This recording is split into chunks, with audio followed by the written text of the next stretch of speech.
Alright. Oh, wow. Alright.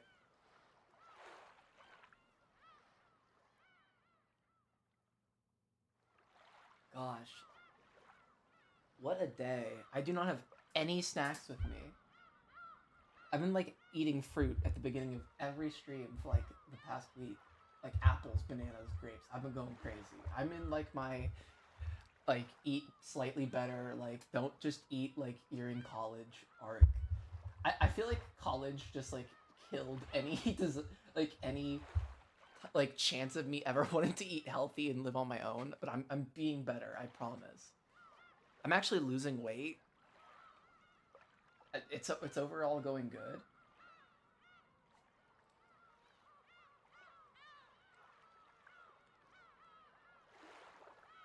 And I just did another DSA meeting, which is fun. I haven't gone to one in person yet because I'm not feeling very good. My health isn't great right now. But hopefully, I think not the coming one up, but like in the next month or two, I just need to feel better.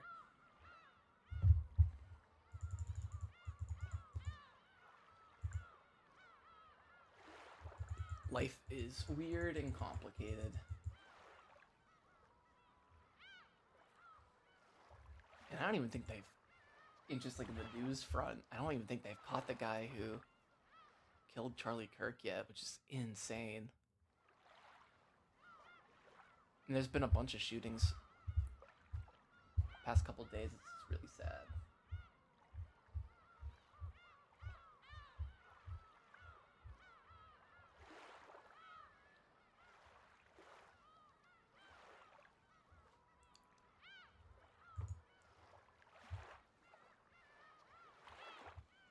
Yeah, overall, the political environment just hasn't been great.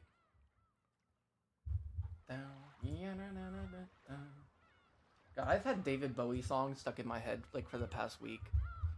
I'm just, it's really my shit right now, unfortunately.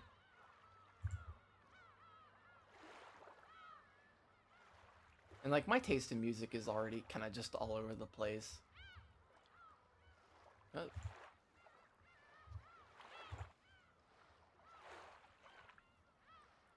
I'm trying to figure out my Discord isn't like showing that I'm streaming. It's bothering me.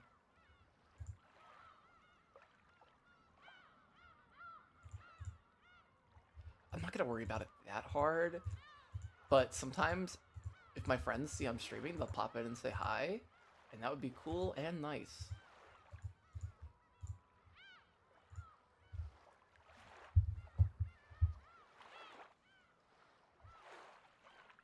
Oh, that's a streamer mode?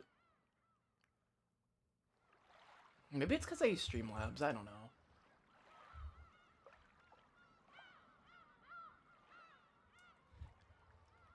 Umineko left off at like a really important part last night. There was a bunch of realizations. Like, George is apparently just like a child groomer, and we're just gonna have to live with that and pretend like it's an okay thing. I think it's really freaking weird, but sometimes Japan does just do that thing, and you're just gonna have to live with it.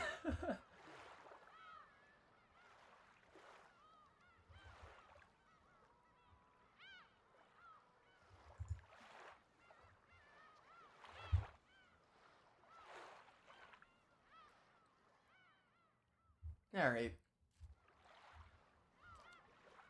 Well, I'm saying without further ado, just kind of break into it. It's been about, what, 4 minutes? Yeah, we're good. And I think my audio levels are all primo. Yes. I have to turn this game's audio down so much. And, like, my computer volume set at 6. Alright, we are at September 11th.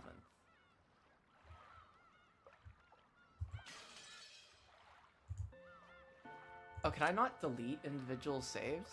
I had to save, I just had to overwrite them, I think. Okay. Well, I'm not gonna worry about that too much because I got 5 pages to work with. Eventually, I'll just start over. I think I'll just use page 1.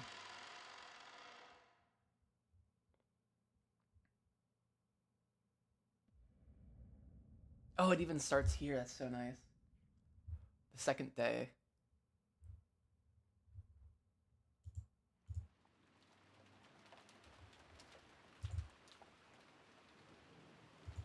Oh, and there was that whole thing with Trump. He wasn't looking so good today. We'll see.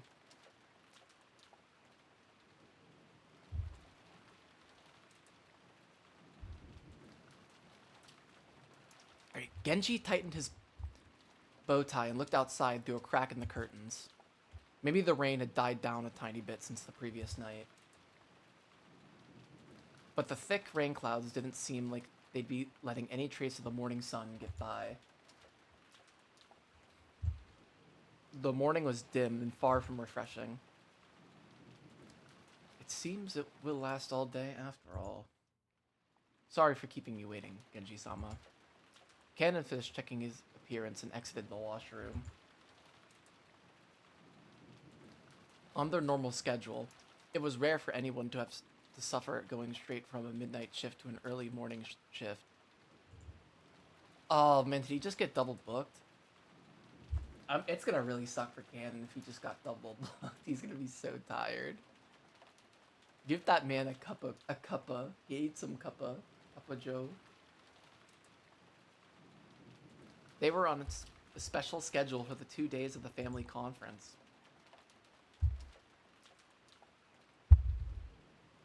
However, unless the typhoon passed today, the relatives' stay on this island would last until tomorrow. Cannon thought it would be best. Cannon thought it best to be prepared for the special schedule to last an extra day. The two of them left the guest house, opening their umbrellas. The rose garden had been devastated by the wind and the rain on the previous night. Even though they'd spent several days making it beautiful to welcome the guests, one stormy night was enough to ruin it. Cannon sighed. The two headed for the mansion. They were supposed to meet up with Goda and prepare breakfast. Goda was such a perfectionist that he had probably already woken up and was probably already preparing a breakfast as exquisite and as elegant as glasswork.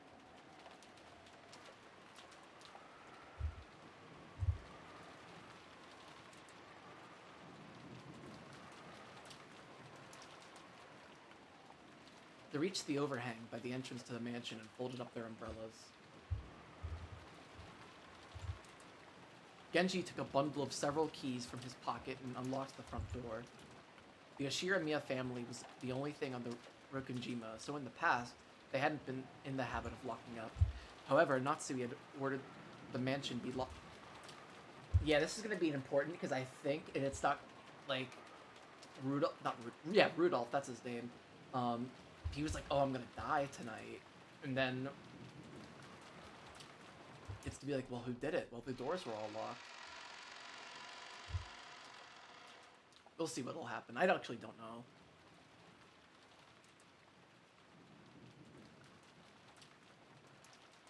Ever since then, unlocking the door in the early morning had become part of the servants' morning shift.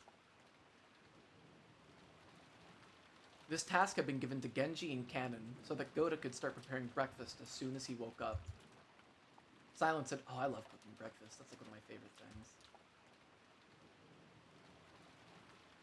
Silence had fallen in the mansion, giving the impression that the mansion itself was still asleep. Well then, let us begin the morning chores. Yes, sir.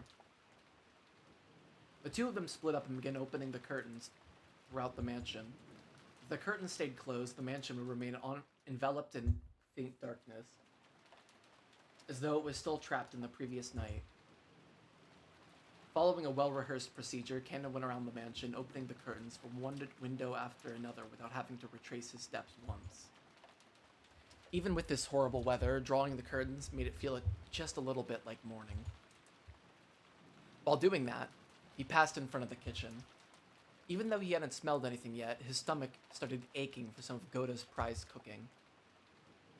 Good morning. Huh? He tried to greet Goda, who should have been getting breakfast ready, but Goda was nowhere to be seen. The kitchen was darkly lit. Not only were the curtains open, but the fan wasn't even running. Oh, that's weird.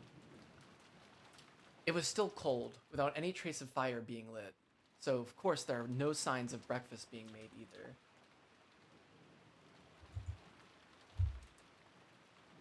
Though it would have been inexcusable, perhaps Goda had overslept.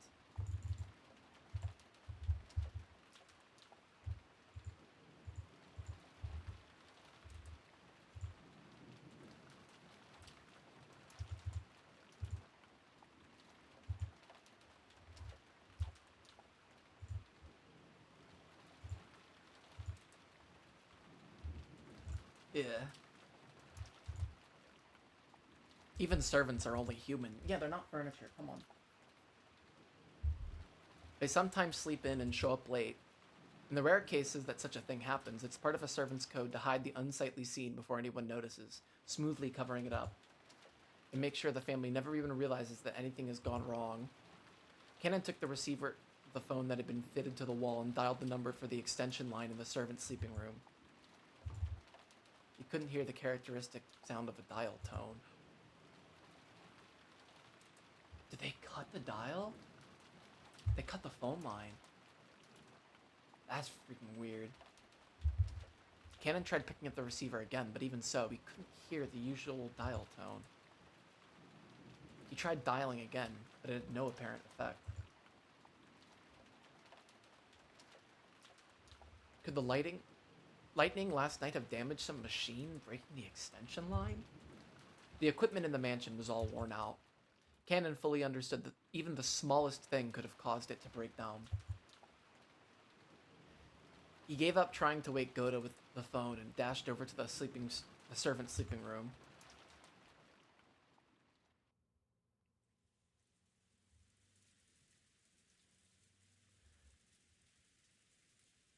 How long has it been since I stopped sleeping and started lazily staring up at the ceiling? That vague sense of awakening was part of Natsuhi's usual morning experience. She always slept lightly, but she couldn't sleep at all without medicine. To Natsuhi, sleep was definitely not a happy thing. When she looked outside, she saw that it was still pouring. If she hadn't sensed a tiny amount of light, she might have mistakenly thought it was still the previous night. Oh, that is like the freakiest thing. If you wake up early in the morning and you're just like, or like take a really long nap, oh, that is like freaky as hell. She herself was one of the hosts, so she mustn't wake up later than her guests.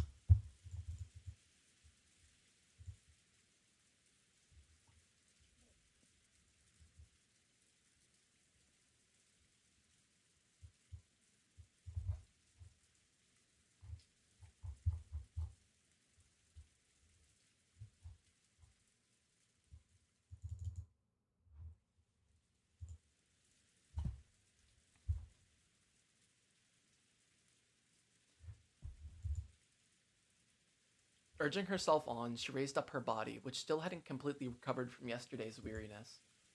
No one would torment her as long as she remained inside this room, and her headache wouldn't get any worse here. This room was the only place she could find peace, so when she left, it meant returning to the world where her husband's siblings kept trying to stab each other in the back. In that case, wouldn't it be better just to stay locked up in this room forever? That's what Kinzo does. That ridiculous notion brought a bitter smile to Natsui's face. She was starting to sound like Kinzo. Oh yeah, she gets it. She's keyed in.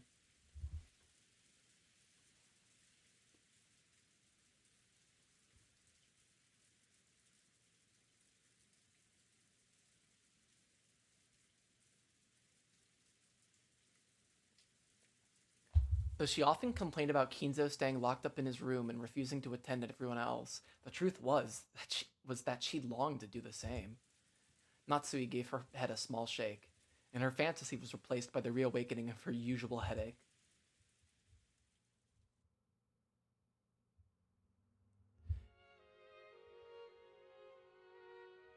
When she reached for the doorknob, trying to leave the room, her hand touched the scorpion charm that she hung from it before going to sleep the previous. Oh, that's cute. She did hang it up. She does care about her daughter. It was Maria's charm, which Natsui had received from Jessica. Didn't Jessica say something about it having the power to repel magic, telling her to hang it from a doorknob? Maybe it was thanks to the charm that at least this room had been protected from the malice of her husband's siblings. As she thought this, her mood began to get a little more cheerful. I wonder if I have Jessica to thank for the little bit of peaceful sleep I managed to receive. Then Natsui remembered. That's right, last night I promised Jessica that I'd give her a charm in my own exchange for this one, didn't I? Natsui opened up a drawer on her dress and took out an antique accessory case that she had treasured when she was a child. Inside, there were many small objects that Natsui had thought were valuable at the time. From amidst those, she pulled out a red pouch. Inside was a small round mirror, about 10 centimeters across. It looked quite old, but the design on the back of the mirror was very ornate, and it felt like something with historical value. At the very least, it seemed much more authentic than the other charm, which looked like a plastic scorpion keychain. She don't understand the magic. She don't understand the magic. She had heard that this was a spiritual mirror from warding off... Wait, what was it? Okay, it's a mirror.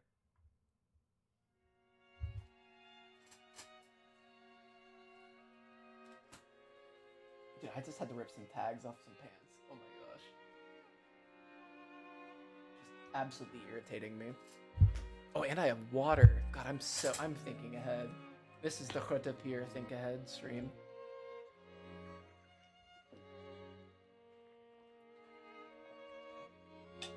I'm very hydrated.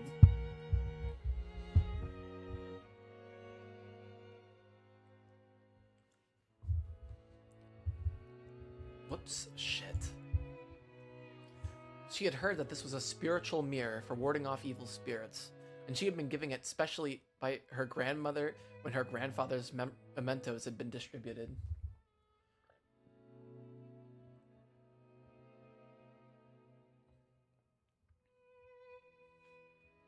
It had been believed since long ago that a strange power resided in this mirror. Perhaps people thought it could reflect calamity and malice in the same way it reflected light. Natsui returned the mirror to its pouch. It would probably be a fitting object to hand over to Jessica.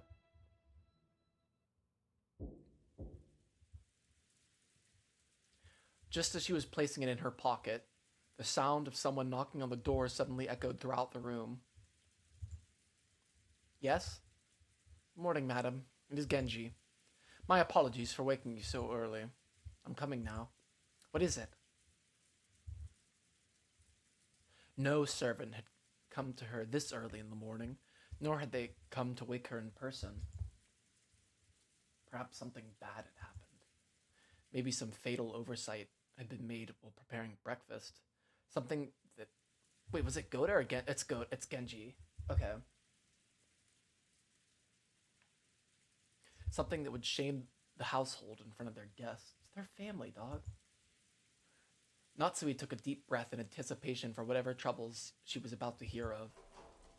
When she opened the door, Genji once again gave a morning greeting while bowing deeply. Natsui tentatively responded. Good morning. Did something happen? My apologies.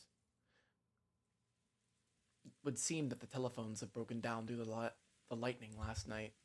The extension telephone isn't working, so please forgive my coming to see you directly.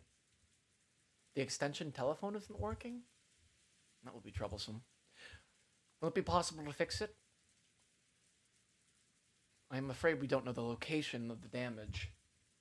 Later on, I would like to call in an expert and have him repair it. Does that mean we'll be unable to have it repaired until after the typhoon passes? then it will remain broken down for the duration of our guest's stay. Will it hamper our efforts to care for our guests? We will do all we can to ensure there are no problems. Very well. I'm counting on you to make sure we have no blunders. Natsui let out a sigh of relief.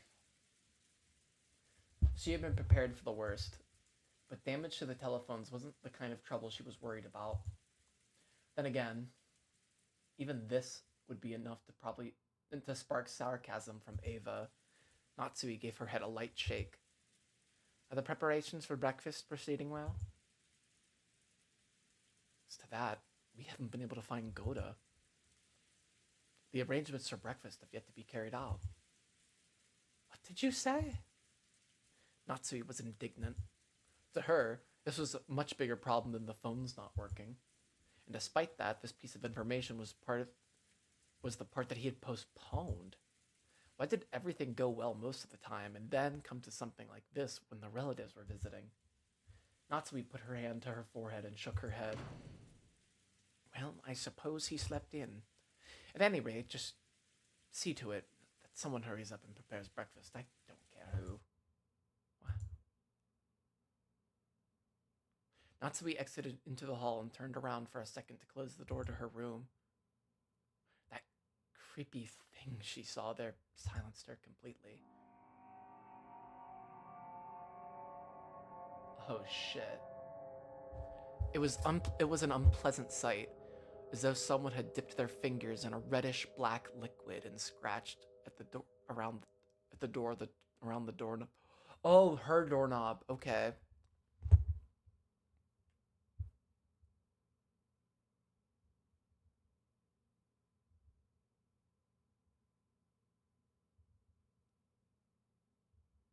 Yeah, okay. Oh, the text is red? I don't like that. That's spooky.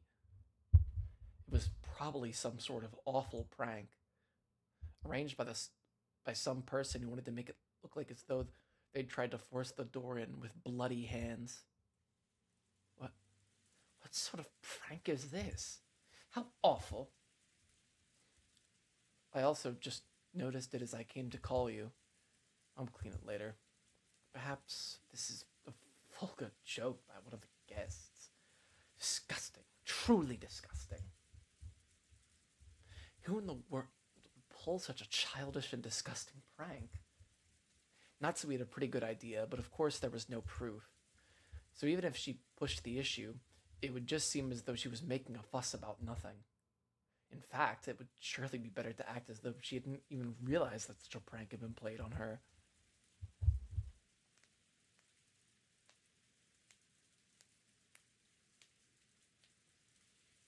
Natsui gave the order to have it cleaned and headed off to the parlor with a squeak of her heels. I did not read that well at all.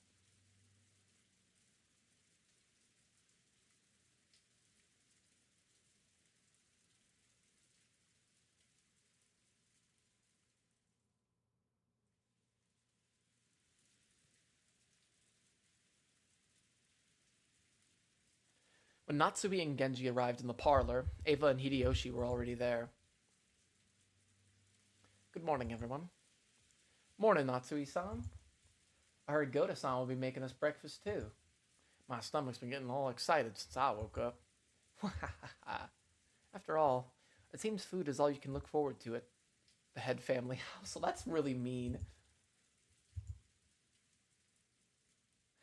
I'm pleased to see that you too are in high spirits so early in the morning, Ava-san.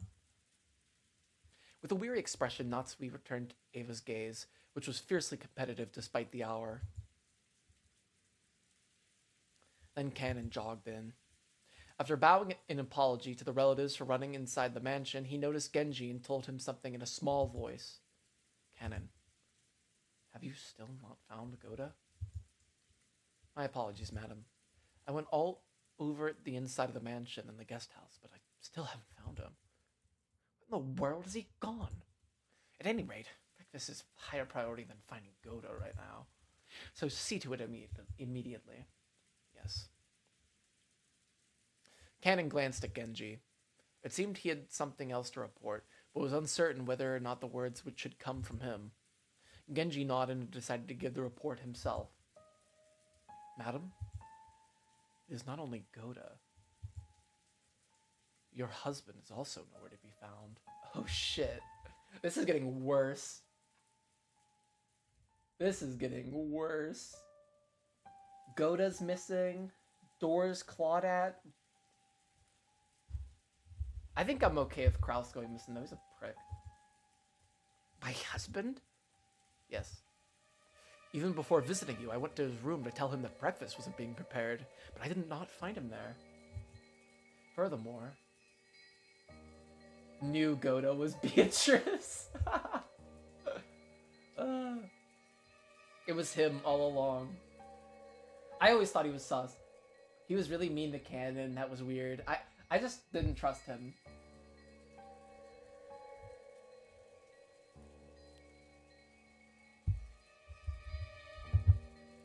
Furthermore, he's not the only one missing. Rudolph saw. Oh shit!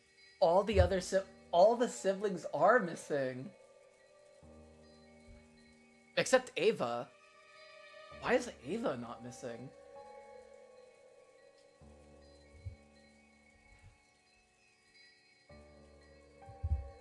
That is crazy. Rudolph-sama, his wife, and Rosa-sama were nowhere to be found.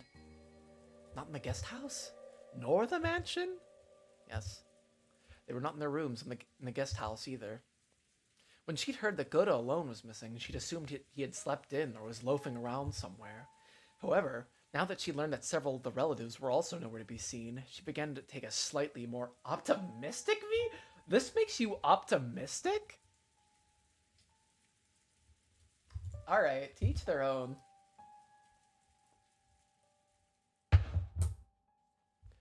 Could last night's family conference have continued all night up until the present moment? If so, they might have wanted to cool their heads after being shut in a stuffy room.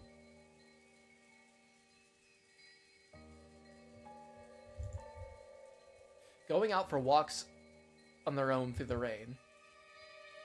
The part about cooling their heads really sounded like something Kraus would say.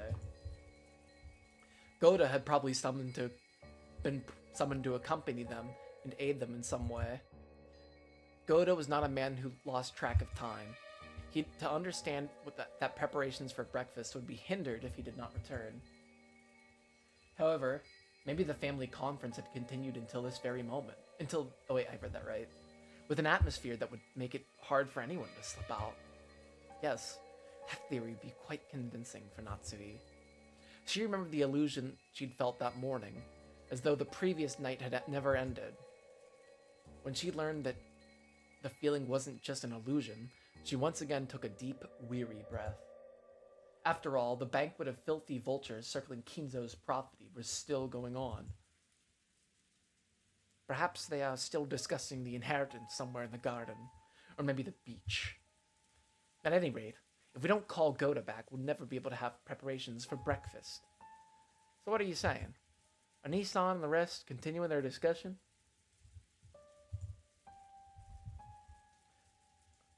She had planned to say it in a small voice, but Hideyoshi overheard Natsui and managed to grasp the situation.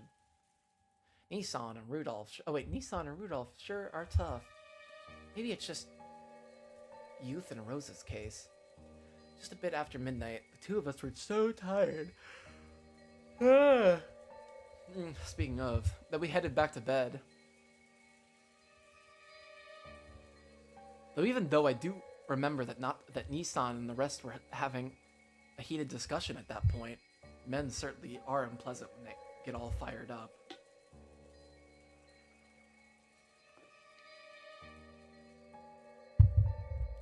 Natsui snorted, her face still blank. Canon, search outside. If you find Goda, tell him to return immediately and begin preparing breakfast. Certainly. Natsui, we don't know for sure that they're outside, do we? Couldn't they also be inside Father's study? I see. That's certainly... Wait, I gotta do... He has a southern voice in my head. Because he has, like, a fake accent that he does. It's gotta be a southern accent. I see. That's certainly possible. I don't know what path their conversation took, but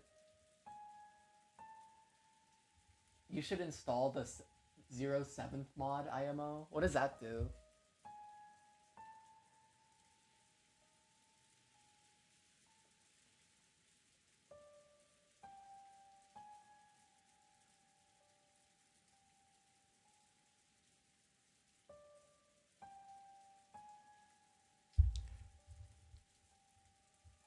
Let him in on the discussion. I can't imagine that father would willingly let them bring such a detestable topic into his study. You really think so? Well then, there's nothing we can do. I'm sorry, Genji and Canon, but could you search outside? It wouldn't... Brings back the PS3 sprites and voices? Does it have English voice acting or Japanese? Or both?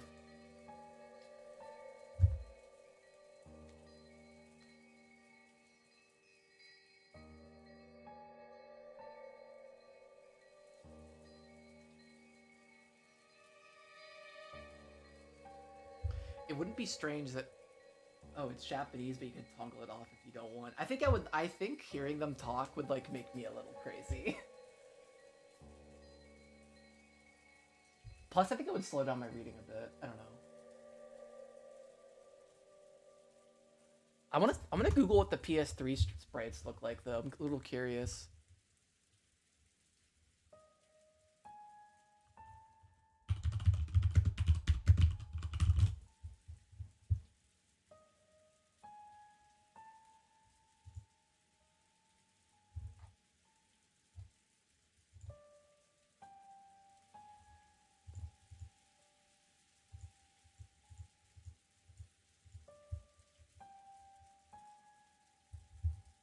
Eh. Alright. It wouldn't be that strange for Nissan to suggest they go outside for a walk to cool their heads. Even in this weather. I'll go to Father's study. Who knows?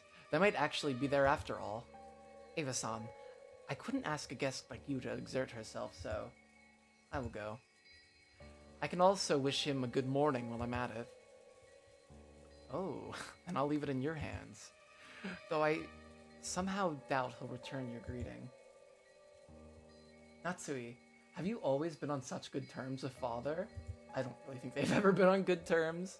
I don't know whether you could call it that, but I am sure that I have gained his trust as the wife of the successor to the Shiromiya family. Then I'm sure he'll at least answer you, right? I'd like to at least have breakfast with Father. Do you think you could convince him to come down and join us? If he freaking has breakfast now that, like, half his family's missing, I'm gonna be so freaking miffed at him.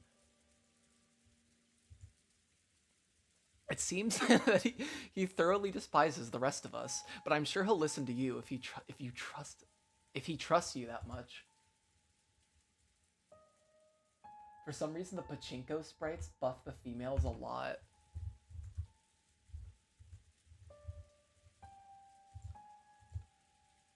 Wait, let me look at battlers. Or wait, no, let me look at, like,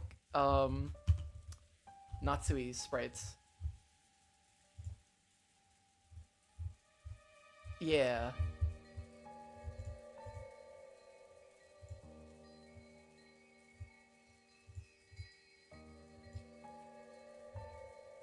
I kind of like the console ones too, yeah. But these ones just, like, evoke, like, a weird anime... Kairi? Okay, I'll check out Kairi. It's the last one I'm gonna look at. Man, this wiki is slow as shit. Okay. Kairi.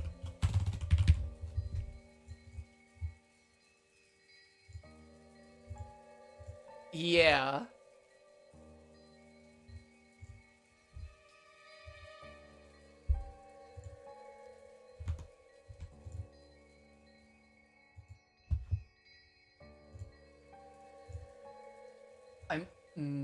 I am not confident, but I will try. Natsu responded, looking discouraged. However, knowing Kinzo's temperament, She had absolutely no confidence in her ability to bring him out. Ava was clearly mocking her, confident that Natsui wouldn't be able to get Kinzo to come down. But even so, Natsui would lose face if she gave up, saying it was impossible and letting Ava go instead. Ava's mean-spirited and unreliable demand made Natsui clench her fists slightly. When Genji realized this, he softly spoke to her over her shoulder. "Madam, please take this, if you would. And this is..." Genji handed Natsui a sparkling gold key of ornate design. It was the key to Kinzo's study. The study had an auto lock and couldn't be unlocked as long as Kinzo forbade entrance. However, since Genji was especially trusted by Kinzo, he was allowed to carry a key to that door. But if this key was used, will you also receive the blame? I bet Kinzo sleeps like till like 11 o'clock anyways. Like, I feel like every bohemian type like him does that.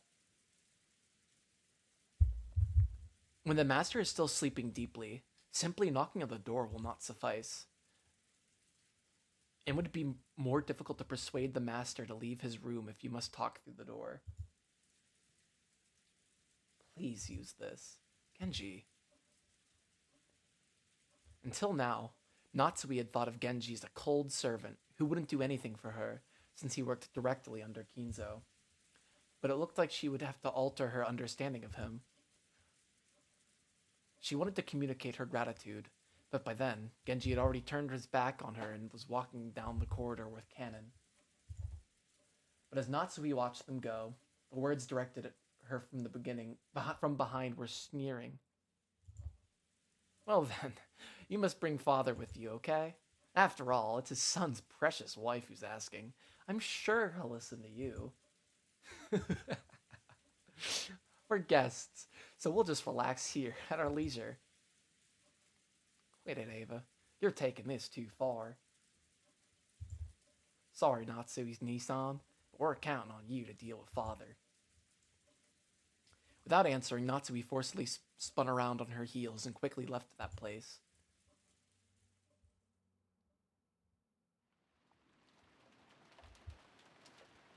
As soon as I find a character to give a Pittsburgh accent to, I'm giving them a Pittsburgh accent. I just need to find the right one.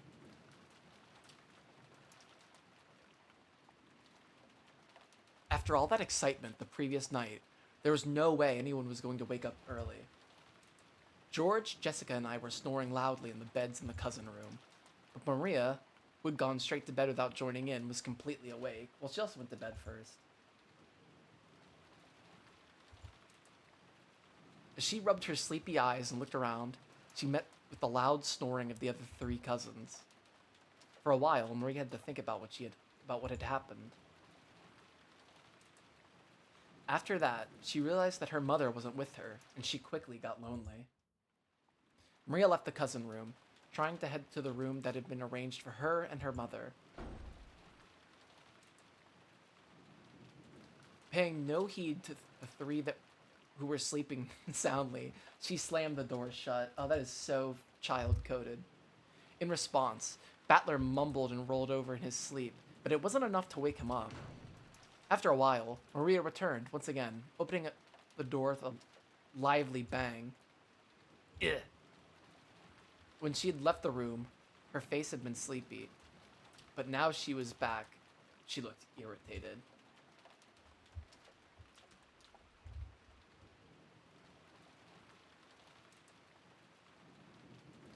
After that, she climbed up on Battler's bed, which happened to be the closest, and started yelling and jumping on it like it was a trampoline.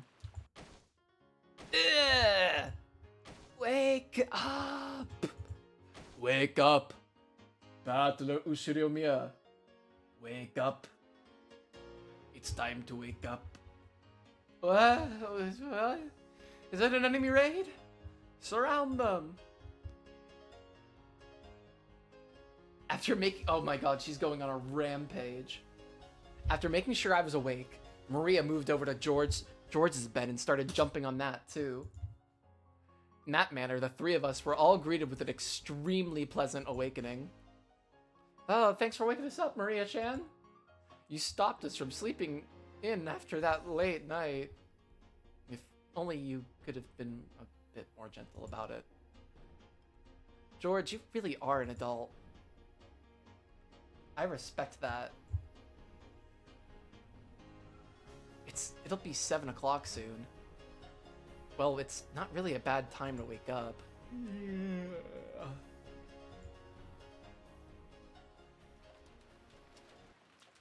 Ugh. Mama's not here. Ugh. Aunt Rosa? She wasn't in her room? I wonder if she's already woken up and gone to the mansion. Not here. Ugh.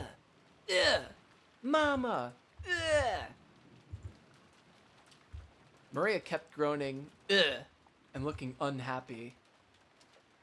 She didn't exactly seem lonely because her mother wasn't around. It was more like she was irritated and thrown off balance because her mother wasn't there where she'd expected. Yeah, she really is autism coded. Like, people with autism are very driven by like routine, and if that routine is broken, that's like very upsetting, at least for people like severely autistic, like from my experience.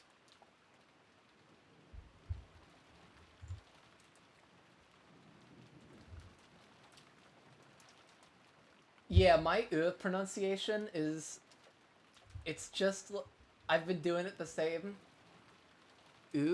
I don't want to do an I want it to be an like, I need it to have some gusto.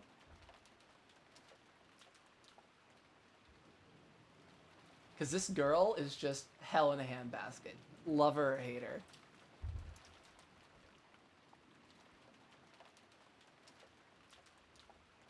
If we could just tell her where her mother was, that alone would probably calm her down.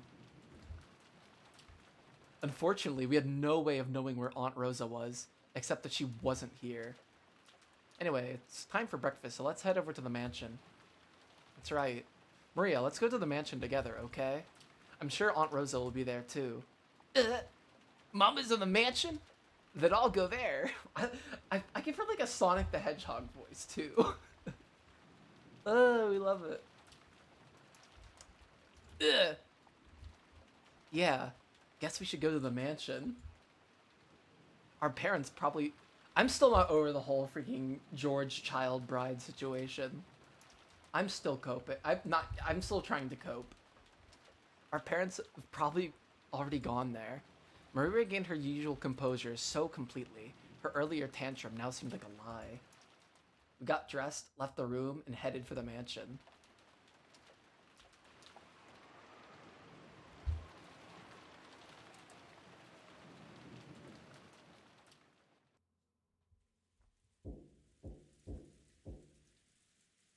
Once more. Oh, okay, we're going back to Natsui. I guess she's gonna try to get into the study.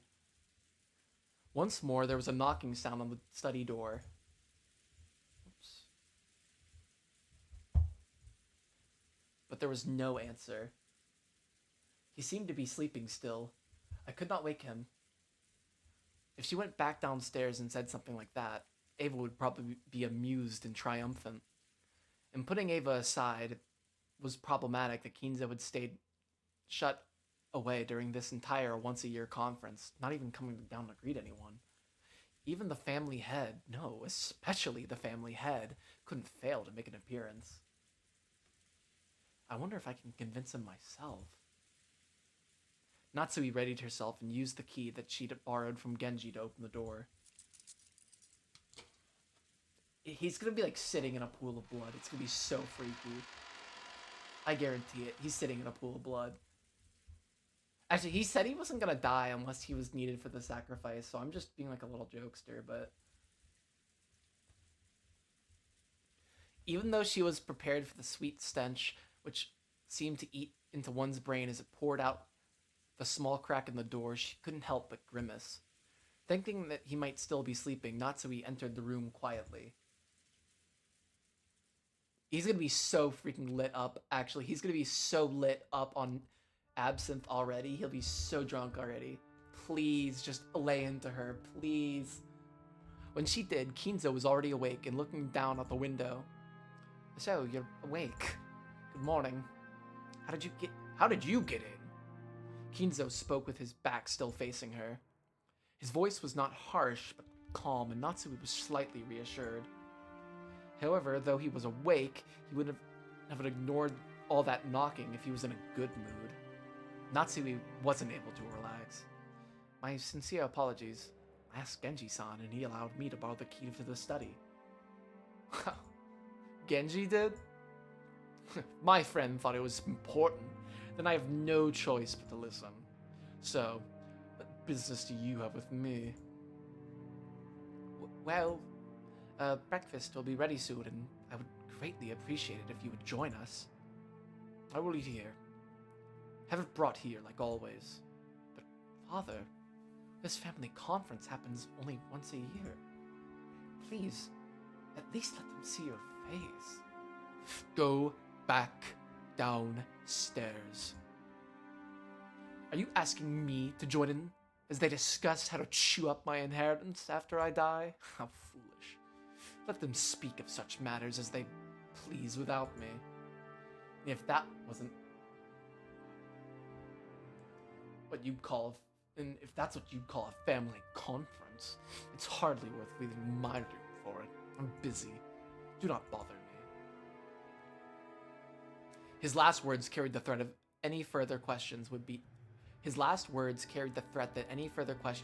not be appreciated. Natsui realized that adding any further pleas would finally bring his wrath down upon her. She didn't look forward to facing Ava's sarcasm, but there was nothing more Natsui could do. Is that so? Understood. I'm sure everyone will be sorry to hear, but I will tell them. Natsui decided to give up. Bowing slightly, she tried to leave the room before Kinzo's spasmodic temper could flare up. Oh, that is a word and a half. As she did, Kinzo spoke to her.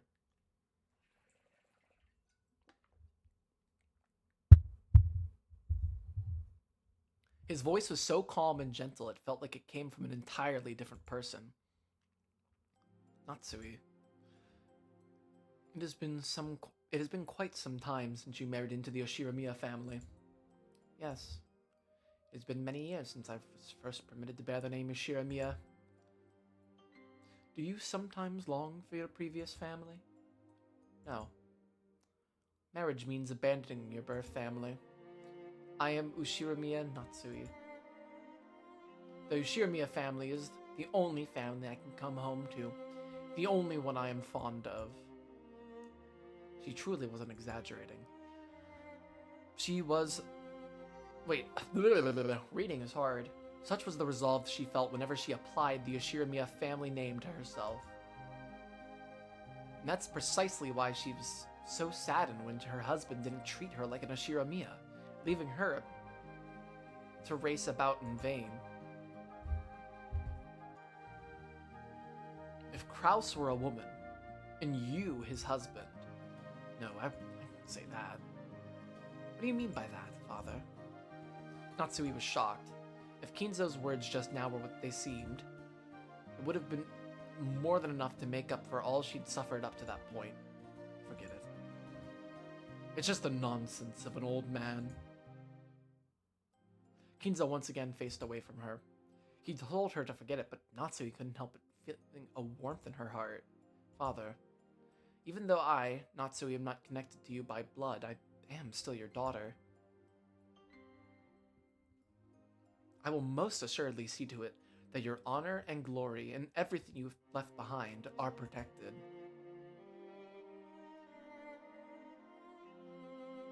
You do not have the right to wear the one-winged eagle. However, the one-winged eagle is surely engraved on your heart.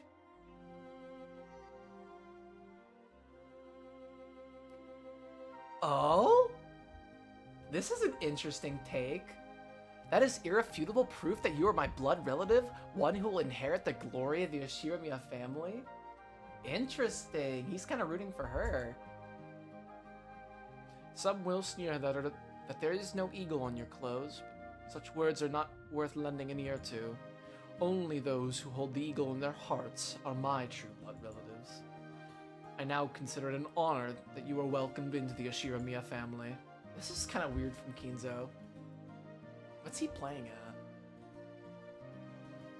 Without saying anything more, Kinzo remained with his back to Natsui. However, Natsui couldn't help but feel something warm well up inside her that she hadn't felt since long ago when she had been just a child. Natsui bowed slightly to his back and left the room. Ah, good timing. How is father? You were taking so long, so I came to check. When Natsui left the study, she saw Eva climbing the stairs, and their eyes met.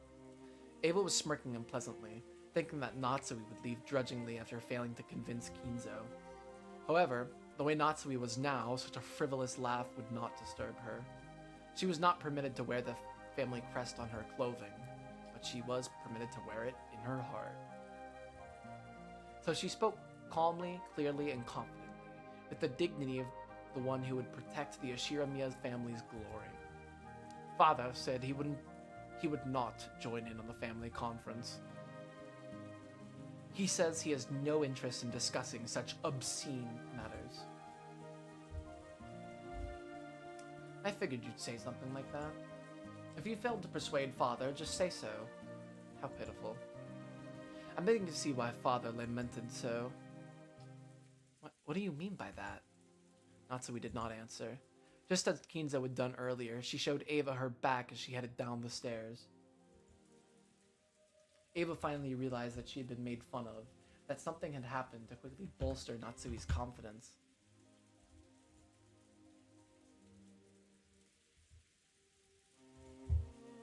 Even so, she apparently didn't have the courage to risk Kinzo's wrath.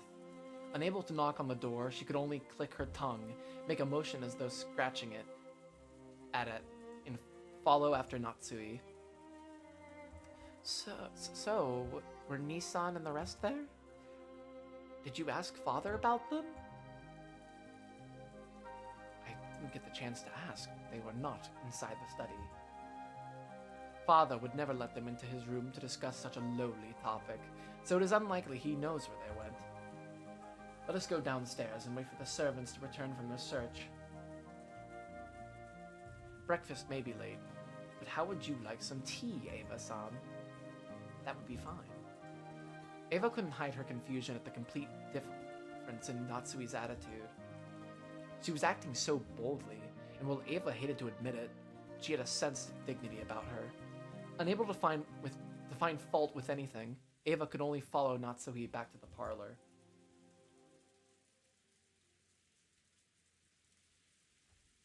When the two of them returned to the parlor, Hideyoshi had been joined by the 4 children and Nanjo.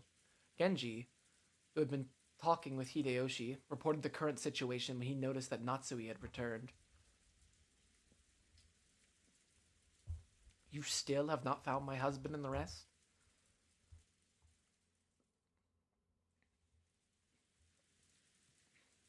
Ay. Yes, my apologies. Also, Kumasawa has started preparing breakfast. She said that she'll need a little while longer. The clock read a little past 8 o'clock. 8 o'clock should have been the time to start breakfast. Normally, going over that time limit would be a disgrace to the host. Cannon is now searching outside. Also, no one has seen Shannon either. Oh shit, Shannon's missing too? Oh, I'm really rooting for Shannon. Even Shannon's missing? Truly, just how many people did my husband bring with him on his little walk? Just how many people had gone missing by now? 1, 2, 3, 4, 5, 6, I think. I think 6 are missing.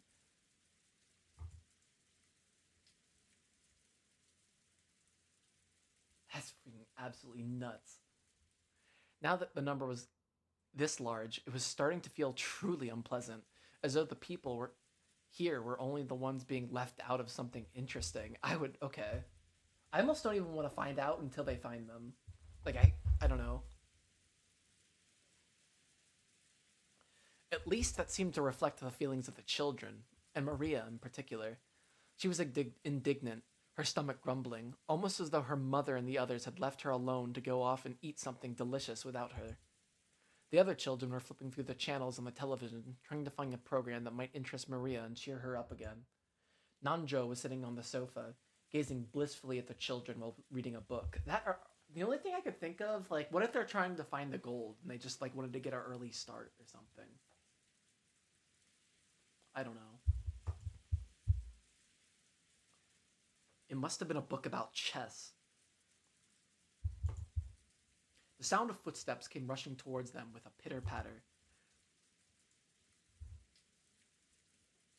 There was only one set, so they realized before seeing who it belonged to that it was probably not Cannon, not Kraus and the rest.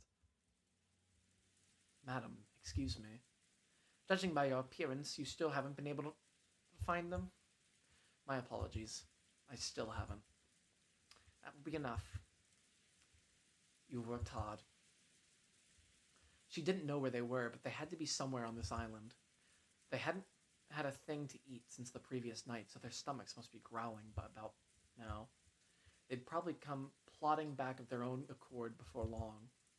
By now, Natsui was thoroughly exasperated and started to feel that there was no reason for them to go outside of their way and search. I'll go to the kitchen and prepare some tea for all the guests. Thanks to the both of you for all your hard work so early in the morning. Natsui left the parlor, acting as though the release and the tension had caused a new surge in her headache. Cannon tried to call her back, but Natsui left swiftly. What is it? Wait, was there something else? Yes. I was unable to find her husband or anyone else, but, well... Cannon sounded evasive. It looked as though he didn't know where they were, but had spotted something that might be connected to their disappearance. Eva and Hideyoshi noticed this exchange of words and came over. They'd probably picked something up on something strange in Cannon's behavior. What's going on, Cannon-kun? Did you find Kraus, Nissan, and everyone else? Actually, the Rose Garden storehouse looked strange. What do you mean? It looked strange. It was, how should I explain it? Ken hesitated once more. His tone wasn't at all what you'd expect from this usually fearless boy. Seeing this, Eva and Hideyoshi looked at each other dubiously. What do you mean? Are you saying that Nissan and the others were inside the storehouse? No, I'm going to inspect the inside now. I just now came back to get the key, but, I don't really get it, but it sounds like we've just got to look around inside it. Where's the key to that storehouse? It is in the servant's room. Let us check inside the storehouse at once. He hasn't even explained what's going on. What if it's like reality warped into some freaking crazy castle, like something out of like Persona 5 or something? Cannon dashed off to the servant room and returned with the key. Genjo left the parlor. Or Genjo? Whoa. Genji left the parlor, saying that he would go check. But then Eva and Hideyoshi followed after him. Explain yourself, man. What was this something strange about the storehouse that caused the usually fearless Cannon to hesitate?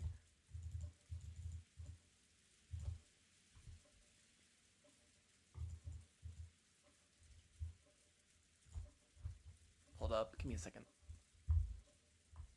Okay, nobody. It was still pouring outside, but perhaps their curiosity over this something that Cannon couldn't talk about won out. While the children made a big fuss watching television, Cannon and the rest dashed over to the entrance.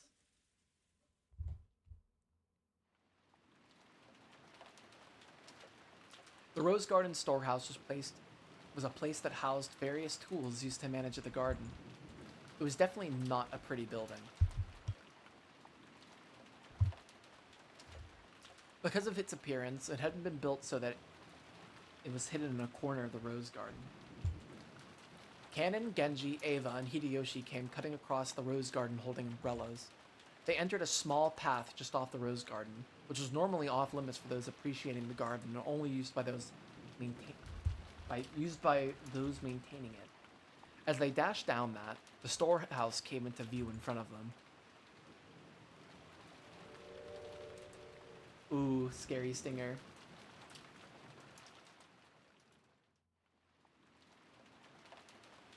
It was quite an old shed, and compared to the flawless, perfect beauty of the rose garden, it was pretty seedy looking.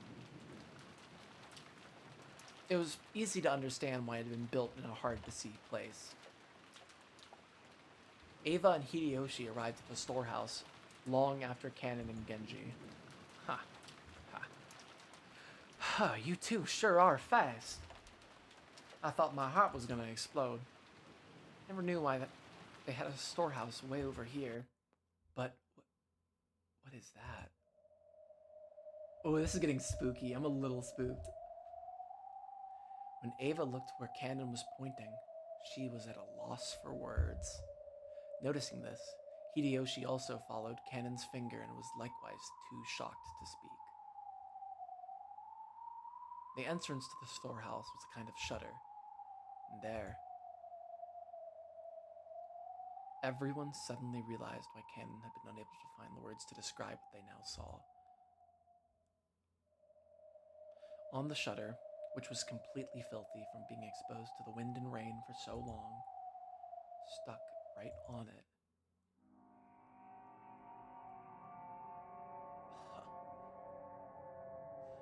There was something that looked like a strange, dark red liquid? Mucus? Or maybe it was some sticky paint. An indescribably eerie shape was drawn on the shutter with some kind of ghastly substance. It's blood. The rain had caused it to drip down like fresh blood leaking from an open wound. No more beating around the bush. Some kind of mark was drawn there, with a ghastly substance that looked like blood. Ketchup. It was ketchup. Rudolph really needs something to dip his fries in a shape that seemed to suggest something ominous. 2 circles were drawn there, and inside them was a design that looked like a cross. The 4 ends of the cross were widely exaggerated, and it looked like some kind of crest from somewhere around Europe. And in the cracks between the shapes, written closely together, were some unfamiliar characters, or possibly symbols. What a vulgar bit of graffiti. Could this be one of those magic circles used in demonic ceremonies? It wasn't surprising that Hideyoshi... Oh wait, it wasn't surprising that Hideyoshi would say that about such a ghastly shape, drawn with a deep red, dripping substance. When was this made? There was nothing drawn here. I came yesterday before it started raining. We must do something before anyone else sees this. If they lay their eyes upon it, it will cause them great discomfort. That's right. Even though it's just a shed, I didn't want to leave such an unpleasant piece of graffiti alone. Isn't it graffito? Singular? I don't know. Alone for a second longer than I had to. Or is it the other way around? I don't know. There's some paint inside the storehouse. Let us paint over it. They're gonna open the storehouse door. There's gonna be something crazy ass shit in there. Let's just paint over it as an emergency measure. Then repaint it someday when the weather is good. Yeah.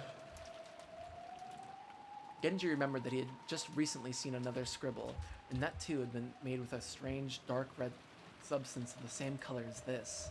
It was the one outside Natsui's door. I think they would have taken Natsui too if that protection wasn't placed on the door, which is absolutely crazy to think about. That must have been... That's right. He had seen it on the door to Natsui's room. Kanon-kun, let's remove this scribble quickly and go back, okay? Even though it's just a storehouse, it's really irritating to have graffiti around the home I was brought up in.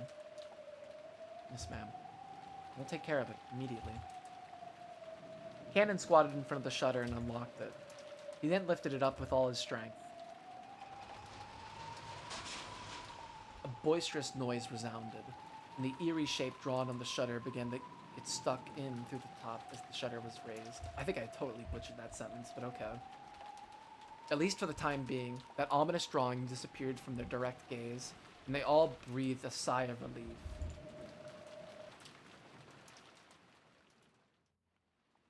There's nothing in there that's creepy? Okay. Or at least we don't know yet. Thanks to a kids program they came across, Maria was feeling much better. Battler and Jessica were poking fun at the kids show at every turn, cackling together. George was enjoying the program with Maria from her perspective. Nanjo sat on a sofa by himself, passing the time by reading quietly. They heard hurried footsteps coming from the hallway. They were the footsteps of a single person.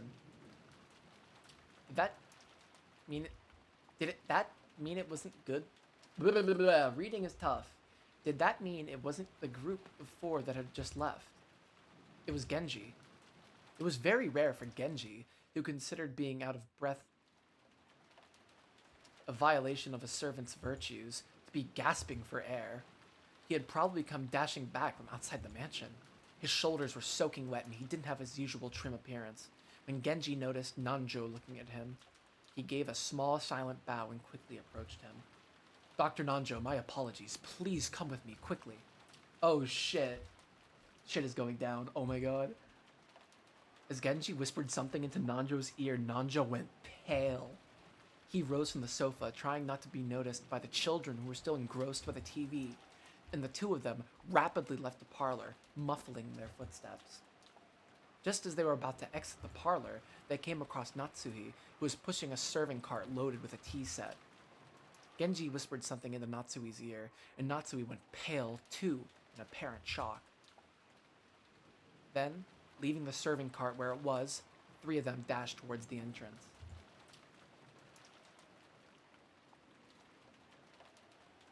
George noticed them running down the rose garden through the window. What's that? Isn't that Genji-san and Dr. Nanjo? And that's Natsui, isn't it? What's up, Aniki? Maybe something happened. They looked terribly flustered. When Jessica and Maria saw that Ava, Hideyoshi, and Nanjo were no longer in their seats, and that the serving cart had been abandoned in the entrance to the parlor, they also realized that something was the matter. Could there be some kind of accident? Let's go and check it out. It's no fun if we're the only ones left out, right? Please leave Maria there. Please leave Maria there. I'm begging you. I really don't like where this is going. For some reason, what Battler said sounded extremely indiscreet. This man is acting like his father just didn't tell him he was going to be dead by tomorrow.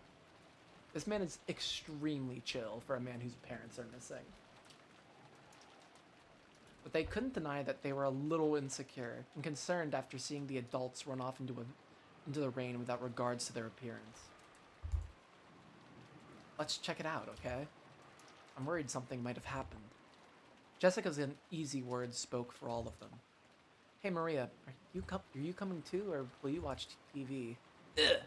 Wanna watch TV? Ugh!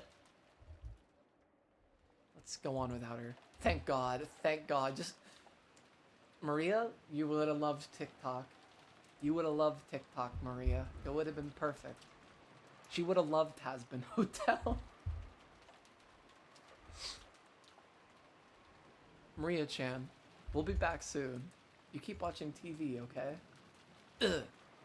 She just gives me that vibe. By the time the kids made it outside, the adults were no longer in sight, but Jessica seemed to have a pretty good idea where they'd gone, judging by the direction they were running. Following Jessica, we ran through the rain-soaked rose garden. The wind seemed to suddenly get stronger. The malicious sound of thunder began to rumble, like it had the previous night. It felt like an eerie something had surrounded the island and was trying to stop us from moving forward.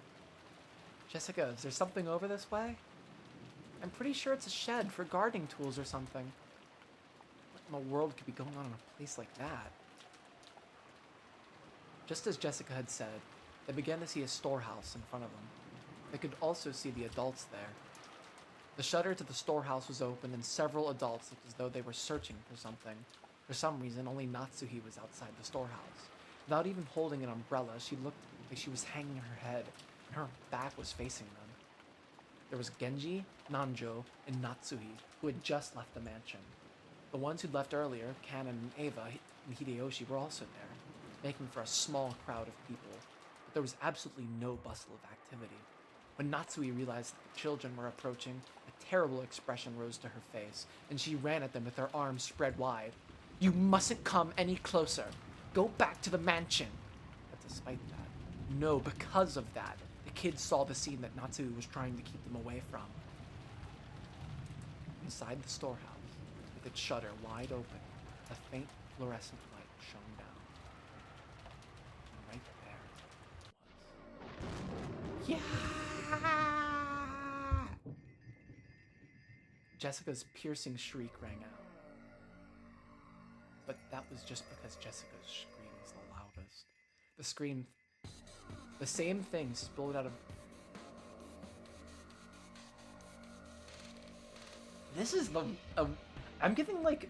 what's the name of that game? Pathologic. This game... This score sounds like something out of Pathologic. Just because Jessica's scream was the loudest, the same thing spilled out of Battler and George's mouths as well. Ava spread her arms, just like Natsui, roaring at the kids with a bone-chilling expression on her face. "George, take everyone and return to the mansion, quickly, right now." When Natsui spread her arms, I thought she was trying to prevent us from advancing any further. But that wasn't why Ava was spreading her arms right now. So what I'm wondering right now is why weren't Ava and Uncle Hideyoshi targeted?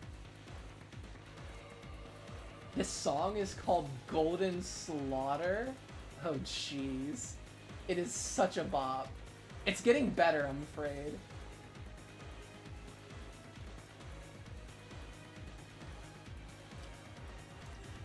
She was trying to stop us kids from seeing that terrible scene. It was her mother's heart. I thought that she meant literally like a physical heart. I was a little... Okay. Trying to protect the eyes and hearts of us children while blocking our view of that terrible scene by at least the width of one of her arms. Is this some kind of choke? I'd seen this kind of cheap scene all too often in manga, TV, and movies. I'd seen it over and over again. This was just seeing something appear in real life that I'd seen plenty of times before in these more sensational movies, right? That alone. That suit. It's the old bastards, isn't it? I get it, then that's Uncle Kraus. And Kairi-san and Aunt Rosa. Dad? Dad! You mustn't, Jessica. You mustn't go in. Mustn't look. Dad, Dad! Ah! I would definitely do a freaking scream.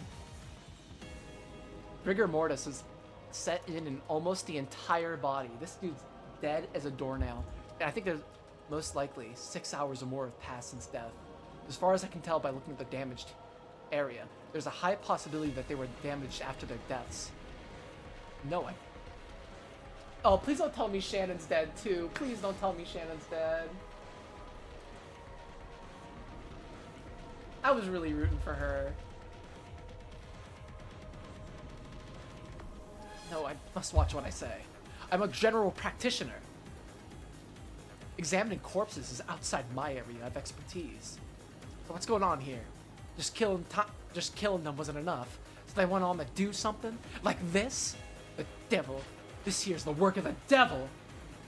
Aunt Natsui caught Jessica in her arms as Aunt Ava caught George Anaki.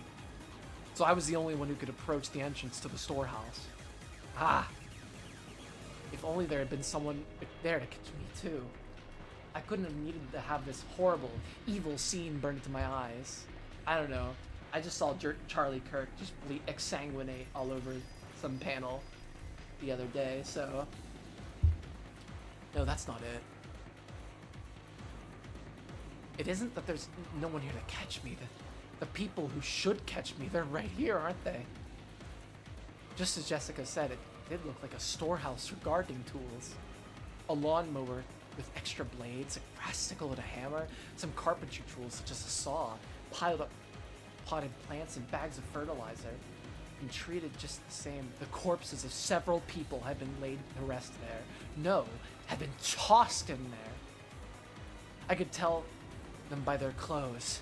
The old bastard in Kairi-san, Uncle Kraus and Aunt Rosa. Beyond that, Goda-san and... Are there still more of them? How many people died? You're fucking kidding me. Holy shit, they dropped the F-bomb.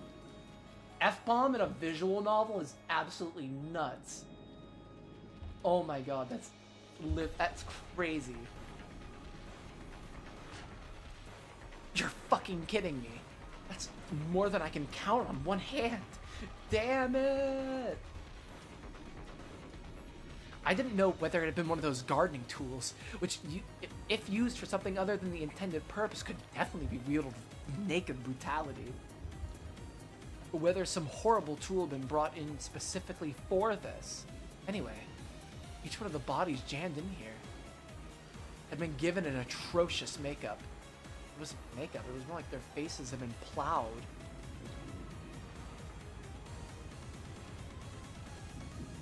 Their faces were smashed, forcing their expressions that normal people couldn't make even after death. They haven't even said anything about Shannon yet.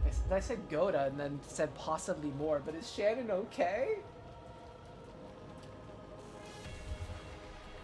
Because I couldn't tell where their eyes or noses were, but I could find their mouths because they were gaping wide, their gums exposed, but their front teeth are missing, and even the PC version doesn't have CGs. Am I supposed to see more of this? Am I getting censored? Am I getting censored? I'm gonna be really upset if I'm getting censored. And even the cheeks that should have covered all this up were torn up and laid bare.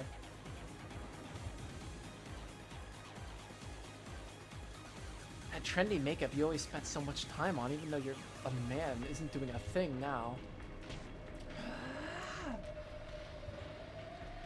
Dad! I always thought you were going to hell, but still not like this. Right? You weren't such a son of a bitch that you should have had to suffer so brutally. And Kairi-san, didn't I tell you to stop going out with this guy? That's what he's thinking about right now? Okay. Alright, Battler. Alright. Don't see the humanity in your father right now, Battler. That's so you. There's absolutely no reason for you to end up like this, too. They've got no faces. No faces. Damn it, damn it, damn it. Ah! Battler-san, you mustn't look anymore. There's no way your mother and father would want you to see them like this. For their sakes, you mustn't look anymore. Dead people are supposed to have their faces. Are supposed to have faces to look at. Like they're sleeping peacefully, right? They've got no faces. My dad and Kairi have no faces. This is so weird. I don't even know what kind of faces they were wearing when they died. What's wrong with me? Will I have to see these smashed, monster-like faces every time I remember them? That's just great. I didn't want to remember that old bastard's smug face anyway. Just great. Just great. But why even Kairi-san's face? More reason to install the 07 one, I guess.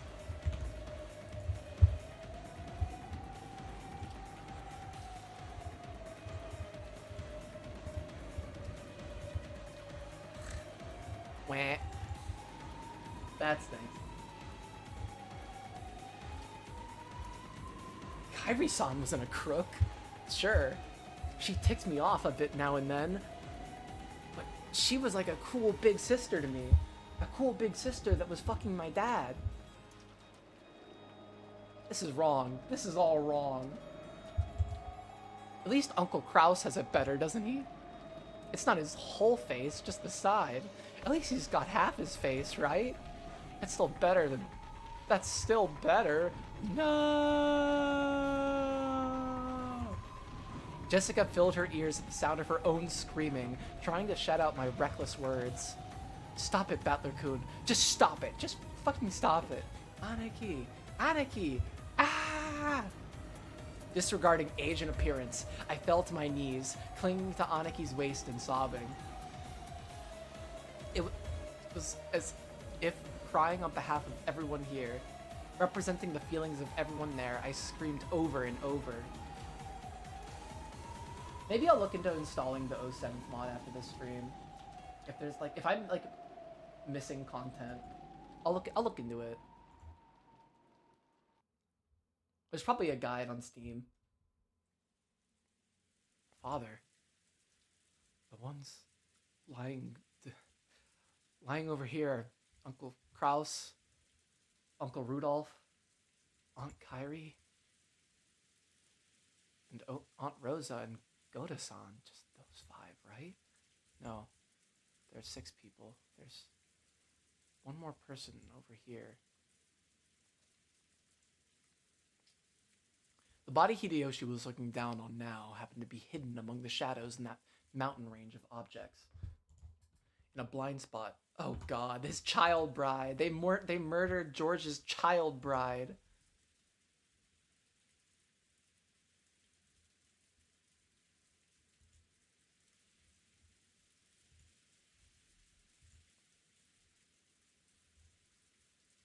He probably should be able to figure out who it is by process of elimination. So George couldn't tell whose body it was. So George cursed himself. He cursed the fact that his worst guesses were always turned out to be right. So, the one lying at your feet is Shannon, isn't it? Yes, it's Shannon Chan. Is that the tip noise?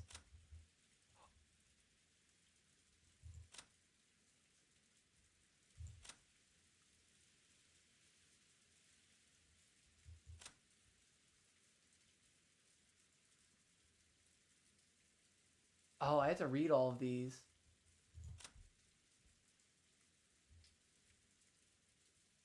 Her corpse was found inside the Rose Garden storehouse.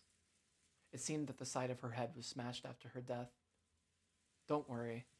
Everyone will be revived in the Golden Land.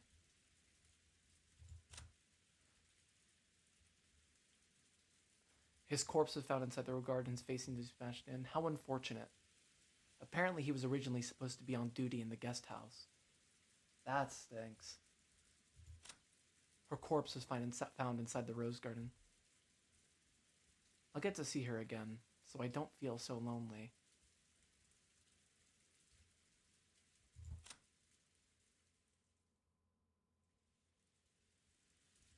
He has a right to lament his ill fortune.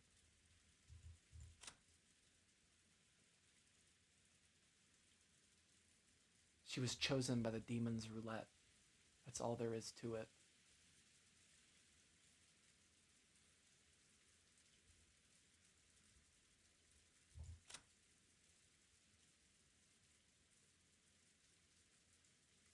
Jesus fucking Christ.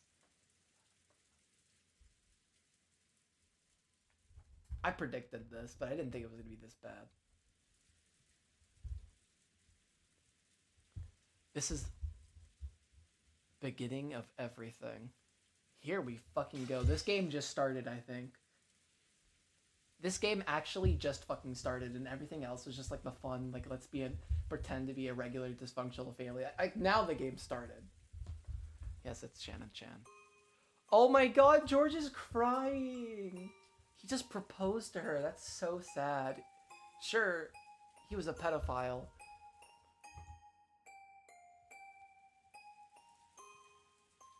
But I still feel bad for George, because it's a little different in Japan, I guess. I don't know.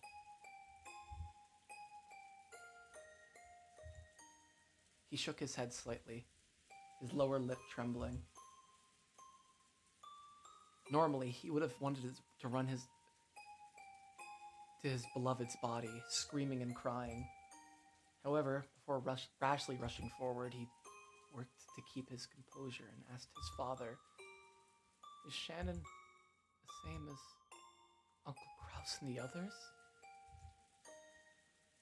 Hideyoshi deeply understood the meaning of those words, so he couldn't give George an immediate answer. Or rather, he felt that his silence was the only sincere and loving response that he could give George right now.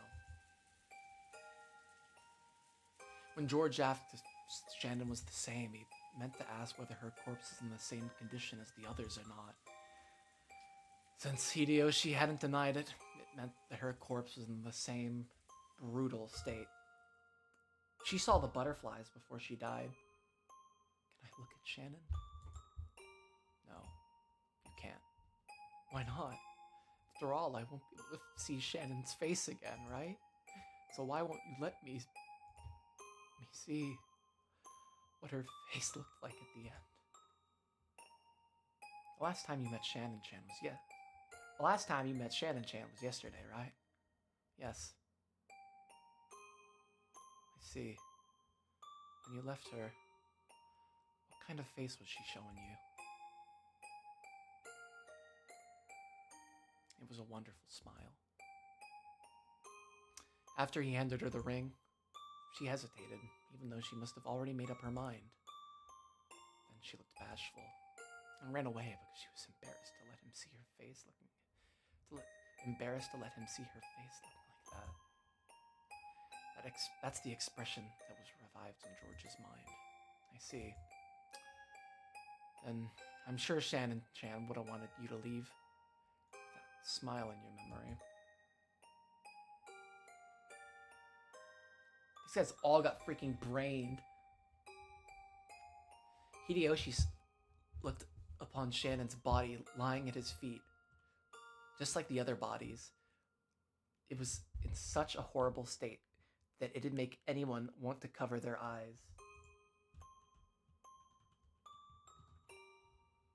This is absolutely freaking so messed up.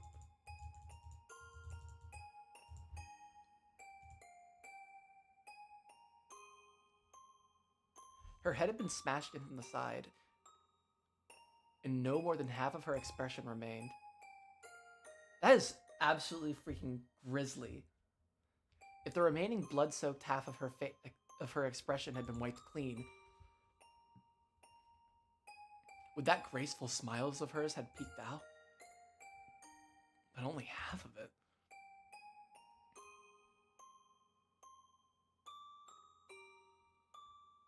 Without thinking, Hideyoshi slapped his hands over his eyes. How brutal. If her face was going to be crushed anyway, then if only all of it had been crushed, he might have been able to temporarily distract George from his pain by making the pathetic suggestion that it was someone else wearing Shannon's clothes. Really? Really, dog? Whatever, dude. But half of her face had been left untouched. It caused the body so much humiliation, while still proving beyond doubt that the body was Shannon's and no one else's. How inhumane. How inhuman. How brutish.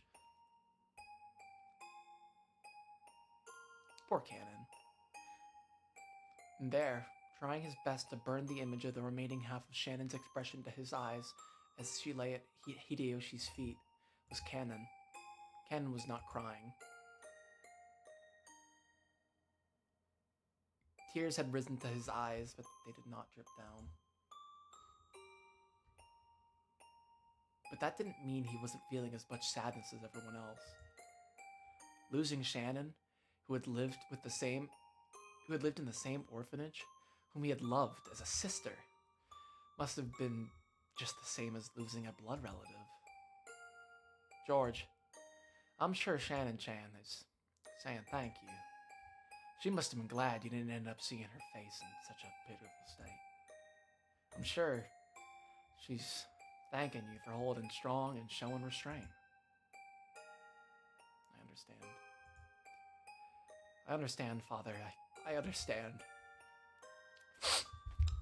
George leaned against the outside wall of the storehouse, crouching down limply. Father, I have a request. What is it? I want you to look for me. Is there a ring on Shannon's finger? Oh my gosh. Oh my god, this is freaking devastating.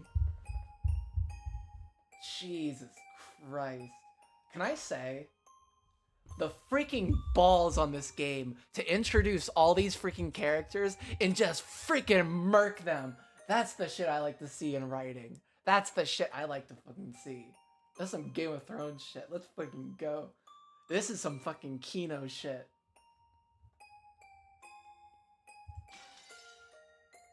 Takes absolute fucking balls to do that. But I want to look at the prophecy real quick because I want to see how that ties in with all of this. Oh.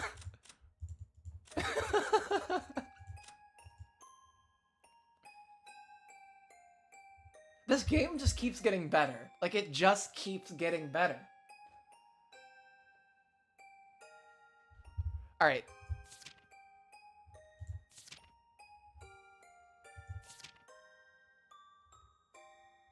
So this is the first Twilight.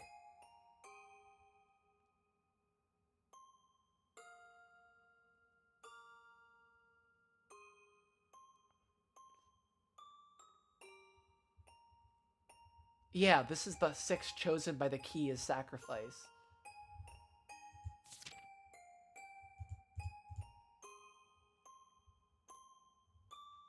But I was under the impression that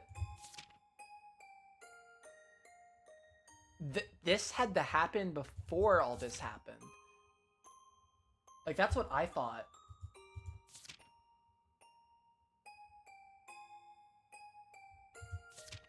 According to the one who obtains the key must then travel to the Golden Land in accordance with these rules.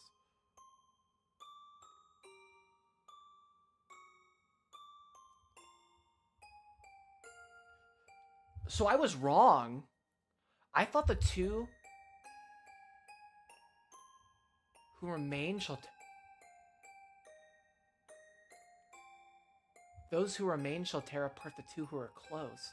So it wasn't I thought it was going to be Shannon and George, but Shannon's dead. So those who remain shall apart the 2 who are close. The 2 who are close could be... It could be Ava and Hideyoshi. Or maybe Jessica and Battler? Because it doesn't, like, say, like, romantically close, necessarily. It just says close. Like, they seem close. Maria and Battler?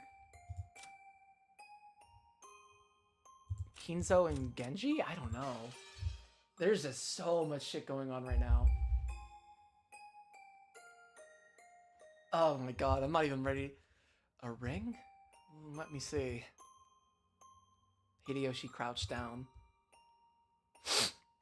Ugh, I'm a little sniffly. It is allergy season again.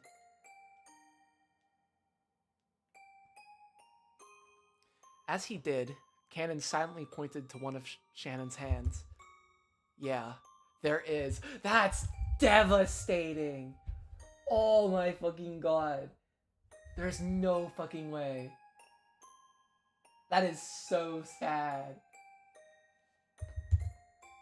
It's a diamond ring. With a valuable diamond. Must have been pretty expensive. And which hand was the finger on? The ring finger of her left hand. I see. So Shannon-chan was engaged? George, don't tell me you... Ava!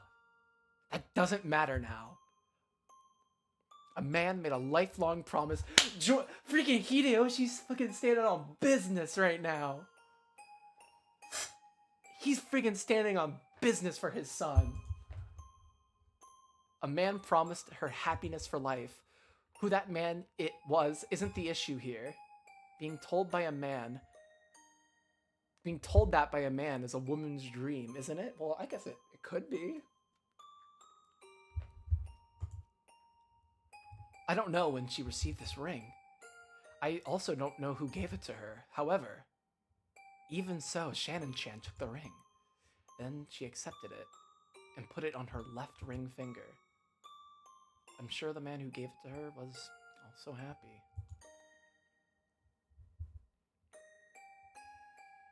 Hold on, I want to look at the letter. Just let me thumb through the letter real quick, too.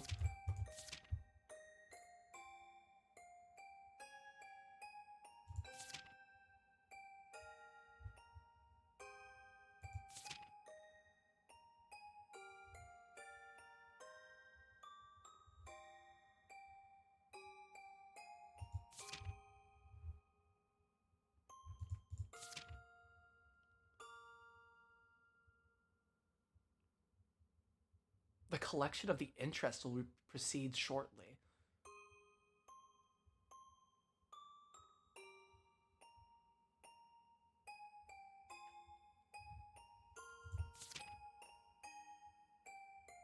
This is fucking nuts.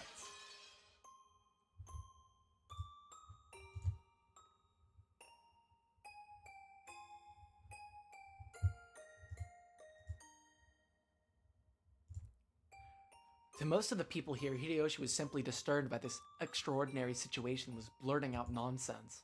However, someone who knew of George and Shannon's true relationship would understand the full meaning of those words. See. Thank you, Father. George stood up. The traces of tears still streaked his face, but his expression had returned to its usual calm one. Bro, just let it out! Freaking have some catharsis, man. Let's go. Papa-kun, Jessica-chan. If we stay here any longer, we'll get in the way of the adults. You're right. Jessica sniffled once, showing her face to her mother, who had been holding her the whole time to let her know that she was okay now. When she faced George again, she once again laid her head she once again had on her usual expression. Why can't they be sad? Your fucking parents are dead. Although she still couldn't smile. Battler, hang in there. Battler kept crouching in front of his parents' bodies. Sorry. Crying like hell calmed me down. You bastard, Dad. I bet you're laughing at me. After all that shit I talked about you, here I am crying like a baby just because you died.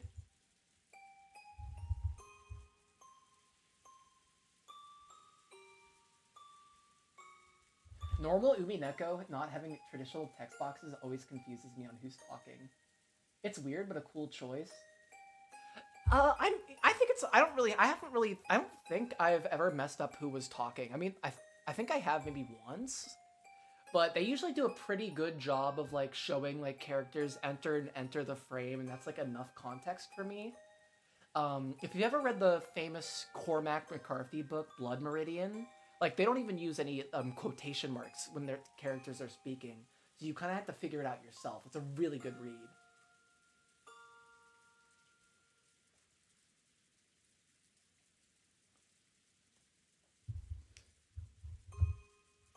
Well, so what, I guess. I just got the gene that makes you cry when your parents kick the bucket. Battler's face was still bright red from the tears. Because I know, like, traditionally, a lot of visual novels will use text boxes. I don't know. My favorite visual novel, it used to be Hatoful Boyfriend when I was, like, a little kid. Like, Hatoful Boyfriend was it for me. But Slay the Princess is my favorite visual novel. It's super good. I'm not like a particular, like, I'm not like a big fan of the genre or anything, but Slay the Princess really stood out.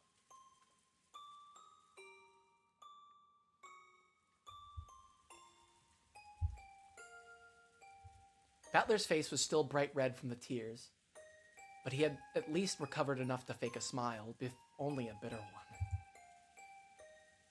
Cannon, you mustn't remain here any longer either. Top 3 for me? Yeah. I love Slay the Princess because it's just like a total freaking Gnostic nightmare. It's like something out of like Evangelion. Take the children and return to the mansion. Natsui had been standing under the rain this whole time, unable to take a step into the storehouse. Maybe she had her own way of grieving, different from Battler's. Realizing that she had to take on a role of responsibility now that her husband was dead, she gave Cannon those orders. Yes.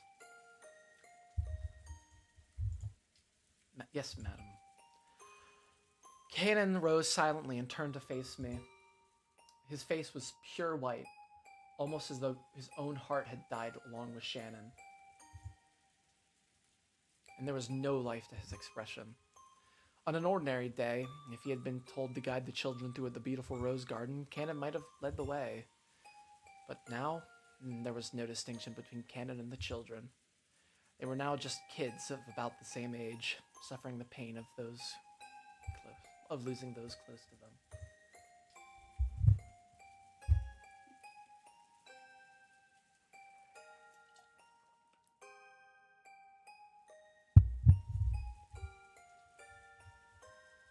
Man, staying hydrated for this stream is just like the best. After making sure that the children were leaving, Natsui gave orders to Genji. Genji, contact the police immediately. The phone line's been cut.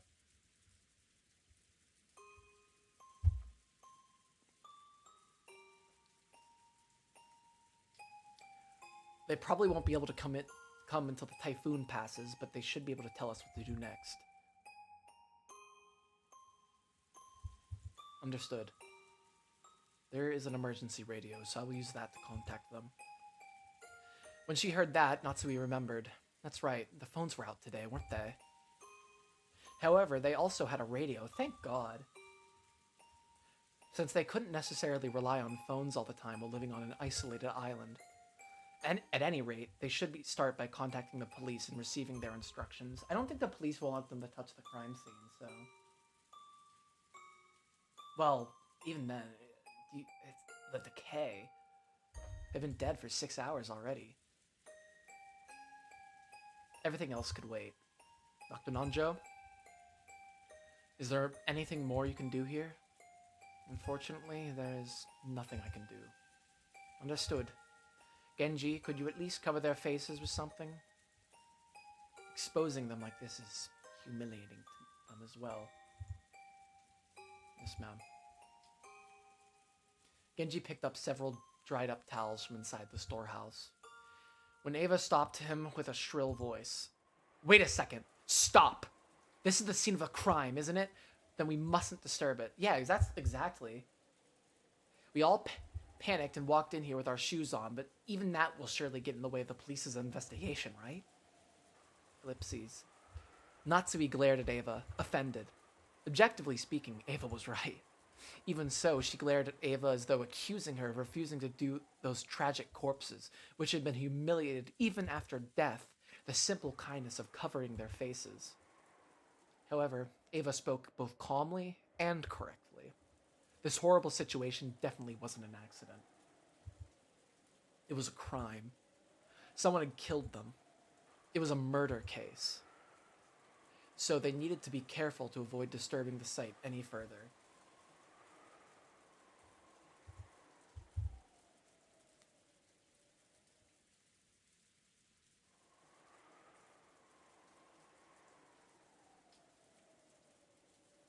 They had to do what little they could to aid the police, preserving clues that might help catch the detestable culprit. I agree with Ava-san. Until the police come, we should leave everything be. What do you say, madam? You're right. Very well. Close it up. And just in case, we should put in a different lock on it. A different lock? Yes. When we came here, the shutter was locked. That means the culprit used the key to the shutter to lock it. That makes sense. So does that mean the key... key that opens this shutter will have the culprit's fingerprints on it? I'm sure it'll be worth submitting to the police as evidence. But Cannon-kun usually has it, and he used it to unlock the shed just now. It'll probably have Cannon's fingerprints on it. Also, that key was handed to Genji-san just now, and he took it with his bare hands. It looks like it won't... It doesn't look like it'll be very useful as evidence. Dude, this shit's going crazy tonight. That was careless of me. My apologies, Genji-san. Wait. Oh, they're not testing for DNA. They're just looking for fingerprints, because DNA doesn't exist at this point. Like DNA forensics hasn't existed right now, so they have to do everything else but collect DNA samples from the corrupt culprit. I thought it was really creepy when they showed the picture of the red doorknob. All this text was red. Oops. Genji, are there any other keys to this storehouse? No. Only this one. So the culprit walked out of the servant room with that key, and then was nice enough to return the key to where they found it? Hideyoshi's theory sounded plausible, but it was actually very strange if you thought about it. Why would they go all the way? Why would they go to all the trouble of returning a key they stole? No, if you think about it even more deeply, there are some points that are even more bizarre.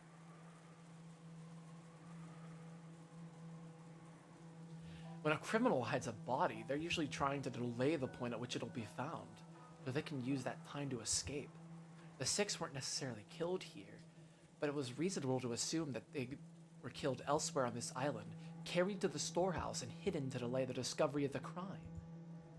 And yet, the eerie magic circle scribbled on the storehouse shutter. It had eloquently indicated the location of the hidden corpses. Sure, it didn't explicitly mention the corpses, but six people had gone missing. In that situation, someone had made such an obvious piece of graffiti and even returned the key to the shutter, almost as though they wanted the corpses here to be discovered. Yeah, no shit. Anyway, we can't put all our faith in a lock the culprit had opened once before. If we want to protect this place from the culprit's hand, I think we should put a new lock on it. Well, we're assuming that she's also making the assumption that none of them did it.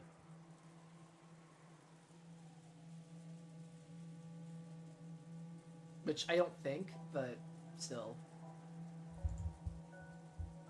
I think that is a good plan. I agree.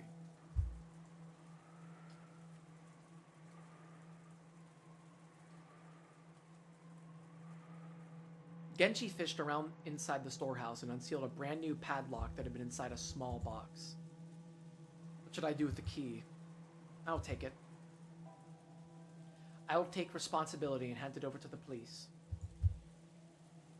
Natsui took the key to the padlock from Genji's hand. After that, they all exited and lowered the shutter. And so, the corpses were once again sealed behind that shutter, which was still covered with that creepy magic circle. Genji crouched down in front of the shutter to fasten the new padlock. Shutters often have a place in front where you can attach your own lock in addition to the main lock of the shutter. This was one of those types. In the midst of the roar of thunder and the pouring rain, the storehouse stood there, ominously, with its closed shutter still covered in a blood-like creepy substance. It swallowed up the bodies of the six. Ooh, I like that. Swallow them up. That's good writing. Natsuhi, putting the new lock on wasn't merely to preserve the scene for the police. She might have felt like she wanted to shut that mouth for all eternity. To prevent that eerie beast from swallowing up any more victims. Come on. Let's go, everyone. Dr. Nanjo, thank you very much for your work. Genji, hurry up and contact the police. I will do so as soon as I return. The adults left the storehouse. The ghastly magic circle drawn on the shutter kept the 6 bodies in its throat, looming eerily as the lightning occasionally lit it up. Ooh, glass shatter. I'm gonna be right back. Give me like 2 minutes. I gotta go to the restroom. Bam. Oh, wait. Bam.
Alright, I'm back.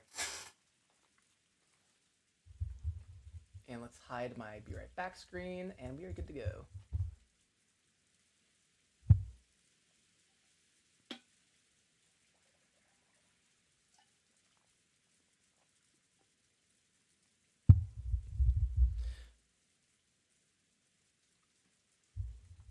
All that could be heard was the sound of the rain, the voices from the kids' TV program. Oh shit!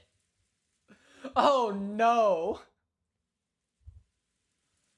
Oh no! Oh no! They have to tell Maria that her mother's fucking dead. Maybe she deserved it for slapping the shit out of her daughter, though. I don't know.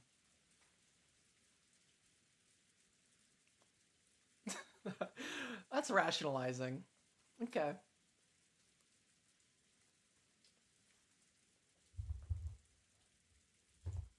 She's like fucking watching Barney or some shit. Mom's dead.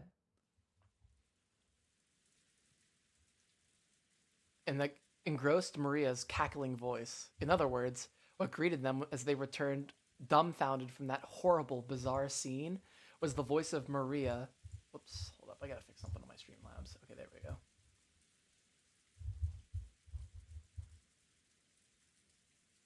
Was the voice of Maria as she rolled around laughing at the TV. Those who returned to the room didn't know how to explain to Maria that her mother was dead and were trapped by a suffocating silence. At first, Maria returned to their stares with a dubious look, but when she realized they weren't trying to blame her for anything, she ignored them and again immersed herself in the TV program.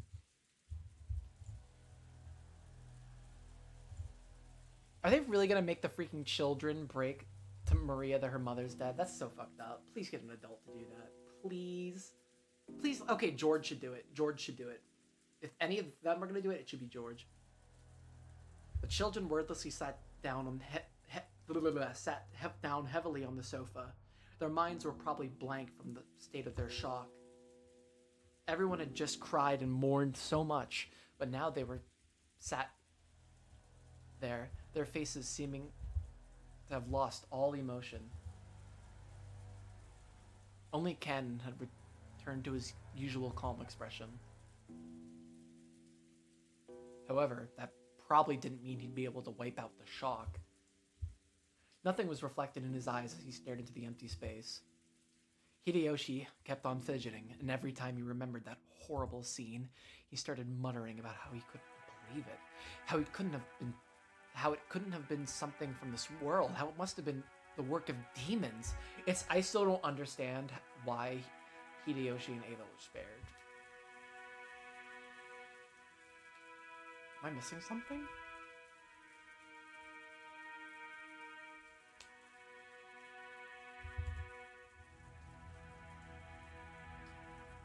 Every now and then, they gotta tell Kinzo, but I think Kinzo's gonna think it's all fucking hilarious.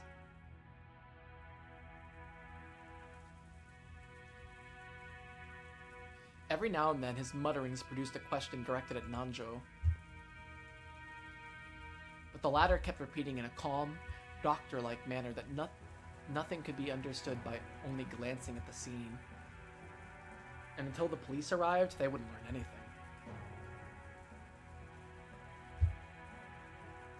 However, Nanjo only appeared calm next to Hideyoshi, who couldn't suppress his agitation and fear. In fact, Nanjo had also received a huge shock and his face was deathly pale. Maybe that atmosphere was why she tried to rise to the challenge and take charge. Natsui appeared to be unchanged from her normal attitude, and she briskly gave directions. I will go see father. Genji, quickly contact the police. Certainly. I wonder if you would allow me to tag Natsui-san? Since Kraus is now gone and the task of aiding father has been left to me, it would be improper of me to relax here while relying entirely on you. Natsui spoke. Natsui was struck speechless by Ava. I don't think it's aggressive. I don't really think it's aggressive at all.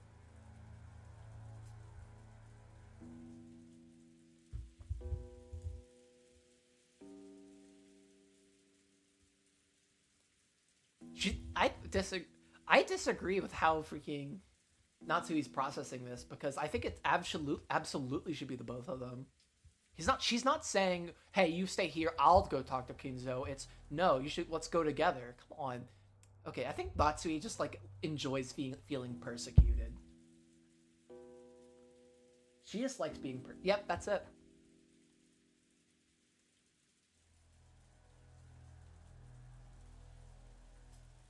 She seemed to be claiming that with Kraus dead, the one to take responsibility shouldn't be his wife, but herself, the next highly ranked in the family. Or maybe she hadn't been happy at all when Natsui took command without reference to her in such an extreme situation. However, even Ava's mind had been blank from shock until a moment ago. She only came to give her senses after Natsui started giving orders. Ellipses. Just do as you like. Natsui started walking without saying a word more.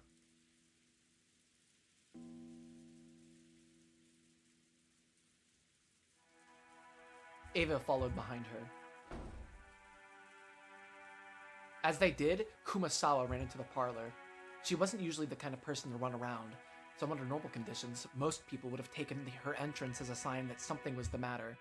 But because everyone was still stricken with the shock, they hardly even noticed her. Madam? Madam? Madam? I can't do a good old lady.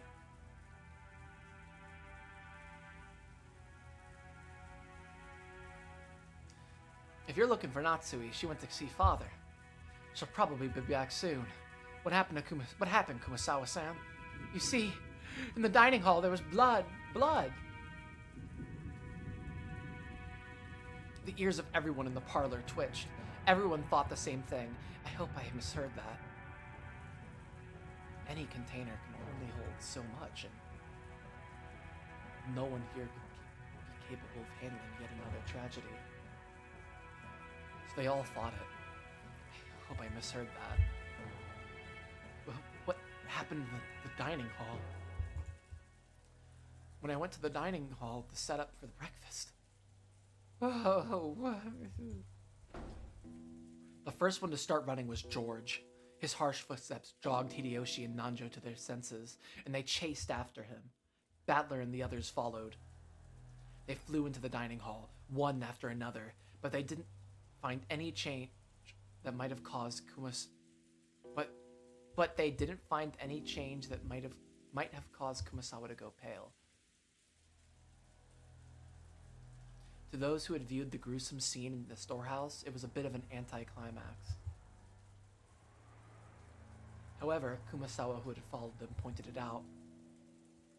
There really were some traces of blood remaining on the floor. Compared to that terrible scene, it wasn't very impressive. However, if you calmly thought about it, this definitely indicated the loss of a lot of blood. There's another puddle of blood over here. World. It appears that a great deal of time has passed. It's probably safe to say they were killed here last night. Definitely looks that way. We were talking together in the dining hall late into the night. After that, someone must have forced their way in. Dad, when did you and Mom slip out of the meeting and go to sleep? It was a little past midnight, so we should probably assume it happened after that. You kidding me? Give me a break. Lady, please stay strong. After seeing that hell on earth in the storehouse, this is nothing. Really? Good for you. I feel like my head's gonna explode. This is the dining hall, right? Every day, this is where I eat, complain about school, complain about homework, talk to my dad about my grades. It's what this place is to me. Lady, it wouldn't be so good to remain here any longer. Let's return to the parlor. I agree. Uncle Hideyoshi, I think this room will be really important to the police. I think they all need to move to the freaking guest house. This whole freaking mansion is a crime scene right now. Every freaking corner.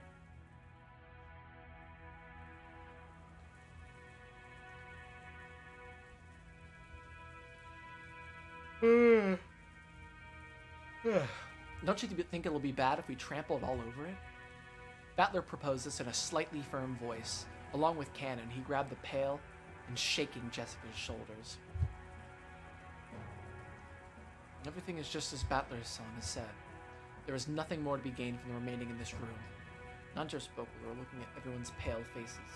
Even though that horrible scene in the storehouse felt like something not of this world, at least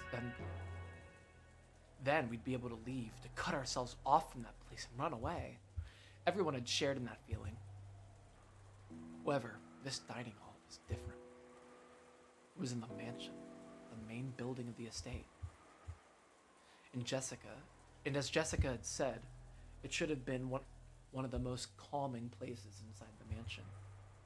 It was where all the relatives had eaten lunch, dinner yesterday.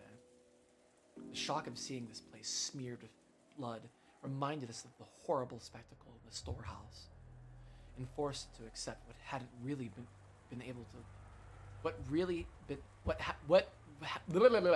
and forced us to accept we hadn't really been able to run away from the scene of that tragedy. Word salad. I agree too. The culprit might have left traces in this room. Amateurs like us shouldn't stir this place up. Let's leave quickly. Quickly! Hideyoshi also understood the meaning of what Battler had said and pushed everyone to hurry out of the dining hall. The way we were then, looking at that blood any longer would have been too harsh. Nobody went against his words. They need to bring in Harry Dubois, Disco Elysium. He will solve the case. Everyone raced each other out of the dining hall. It was almost as though the last person in the room would be trapped in here, all alone.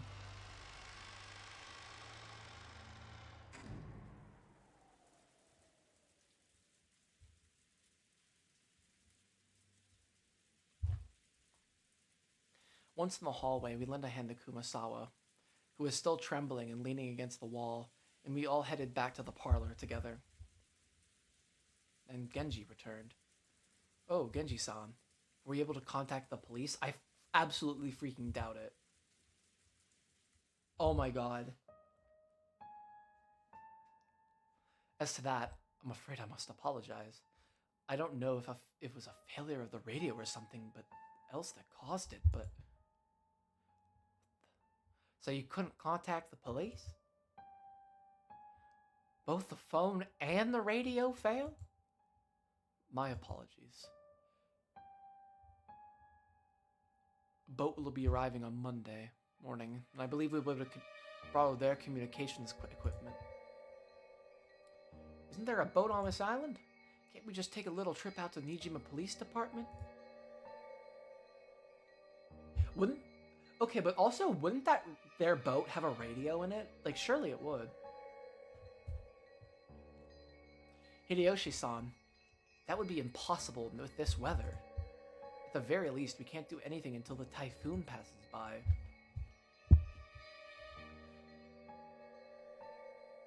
Oh! Kraus-sama's boat is being repaired and is not on the island. Therefore, we must wait for the boat coming on Monday. How could this happen? 6 people are dead. The phone and radio aren't working and there's no boat? So until the typhoon passes and the boat comes in other words, until tomorrow morning, we're gonna be stuck here on this island. We're able to contact the police, aren't we? Which means that not just us, but the criminal who killed everyone is also confined to this island. Dun dun dun.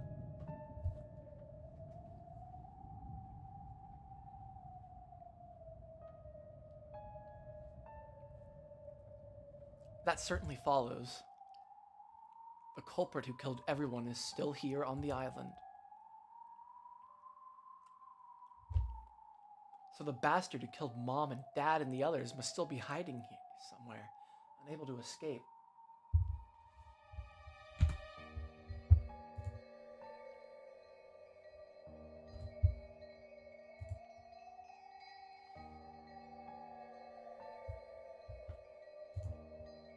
Damn it, damn it, damn it, damn it, damn it. I'll catch that bastard. No way I'll hand him over to the police. I'll slice him to bits myself. Ah ha ha ha. Ellipses. Maria had finally realized that something odd, oh my god, was happening in the parlor. Rather than noticing something odd, it was probably better to say that she felt unhappy and neglected, since everyone was getting excited about something only she didn't know about. Ugh. Jessica Oni-chan, did someone die? What the fuck? Okay. The way she spoke was completely calm. Just as though she was talking about someone who was, dude, your mom's dead, who had appeared on a television drama, as though it was someone else's problem. Jessica probably didn't like that.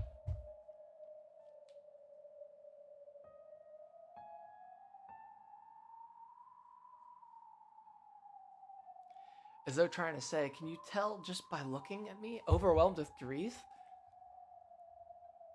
She flared up at Maria. They all died. Everyone. Everyone.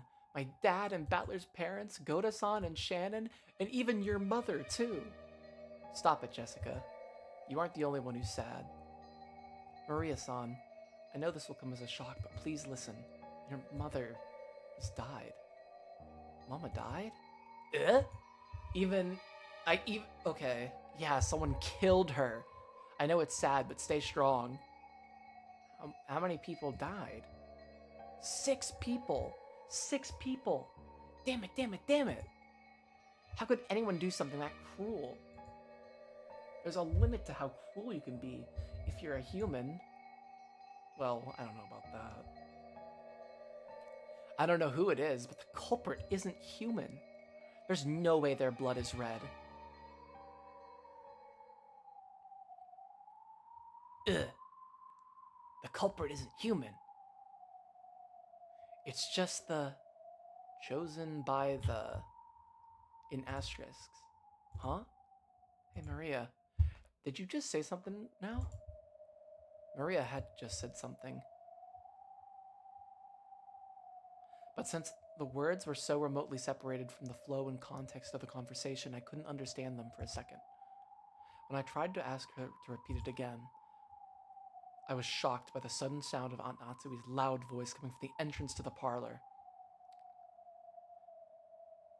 It looked like Aunt Natsui and Aunt Ava returned from their trip to see grandfather. Oh, I wanted to see that. That's a shame. I don't think they're going to show it to me. They're going to keep it hidden from me, those sly bastards. You can't contact them, even with the radio? If we can't use it at a time like this, why do we even have an emergency radio? My apologies. It was supposed to have a maintenance inspection every year. Wait, don't you have one of those boat signaling devices that makes a flashing light a flare? Couldn't you use that to contact the next island? We do not have such equipment. My sincere apologies. Just then, Kumasawa arrived, pushing a serving cart loaded with breakfast. Kumasawa, I'm really sorry, but I think after everybody saw their whole freaking family die, nobody's gonna be freaking hungry. Since there's no way we'd be able to eat in the dining hall, they need to go to the freaking guest house. This whole place is a crime scene. Hideyoshi had ordered her to take it to. Plus, the whole thing with like the mansion having like a master at the night with Beatrice. Like, I don't know, just staying here is freaking absolute negative bad juju.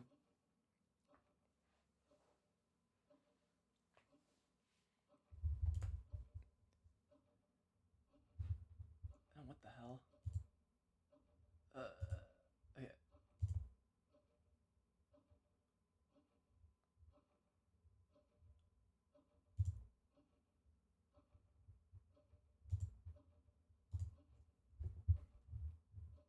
Why are we eating breakfast here? Ah, Natsui-san, I'll tell you later. More importantly, Ava, how is father? Judging by the fact that he is not with you, it seems like he will not leave his room, even in a situation like this. He wasn't there. Oh, shit. The room was empty. Oh, whoops.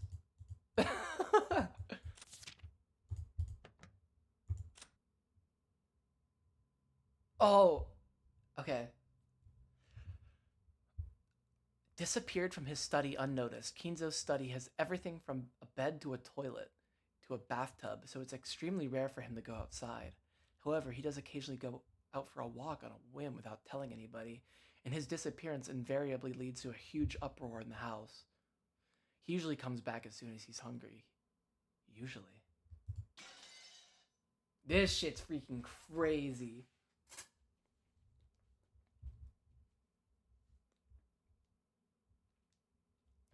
He wasn't. The room was empty. What the? Where could he have gone at a time like this? Do you mean to say that Master has left the study? His study? That is correct. I was surprised myself. I wonder when he left his room. Do any of you have an idea? Natsui looked at Genji and Kanon and she said this. Maybe she was trying to ask whether one of the servants who had served directly under the one-winged eagle knew a place he might go. However, it was probably the other way around. Their faces made it clear that those who knew Kinzo best realized that even more than the rest how impossible it was for him to leave his room.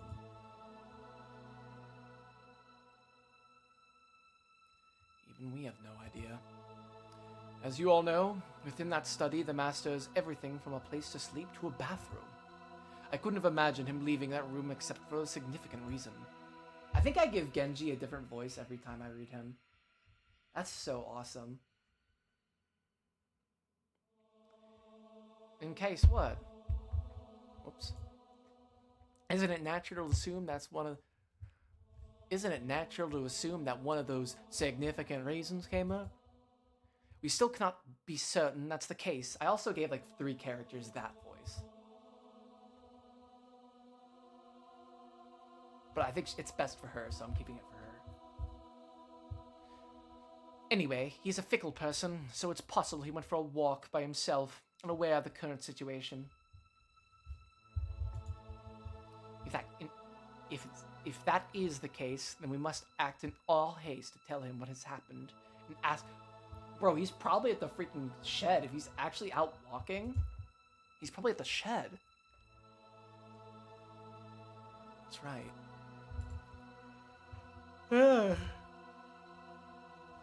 Yeah. Although I don't want to think about it, it's possible that something has happened to him, isn't it? I'd rather not even consider such a sinister possibility. No one had seen Kinzo since the discovery of those 6 terrible corpses. On top of that, wait, how long is it going to take for them to be resurrected?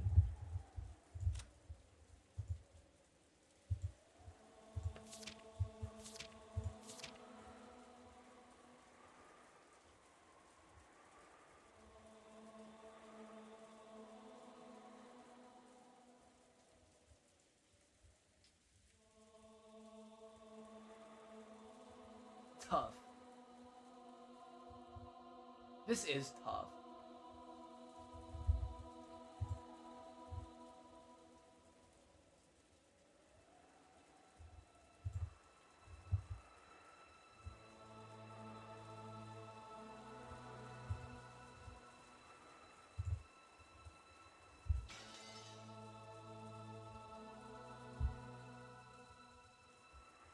Anyway, I didn't even read that shit right.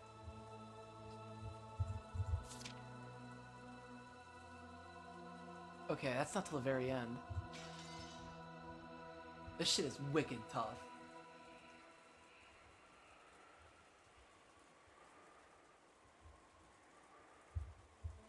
On top of that, the phones were broken, the radio wouldn't reach anyone, and there was no way to contact the police.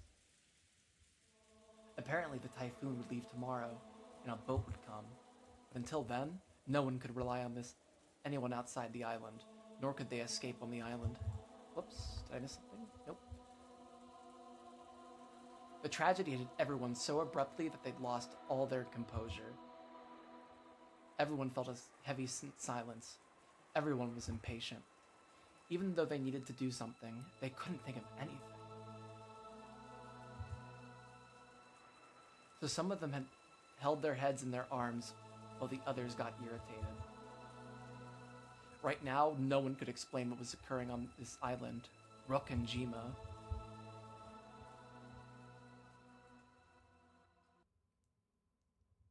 Hold up, I'm gonna go on mute for like 30 seconds and shove my face full of Cheez-Its again.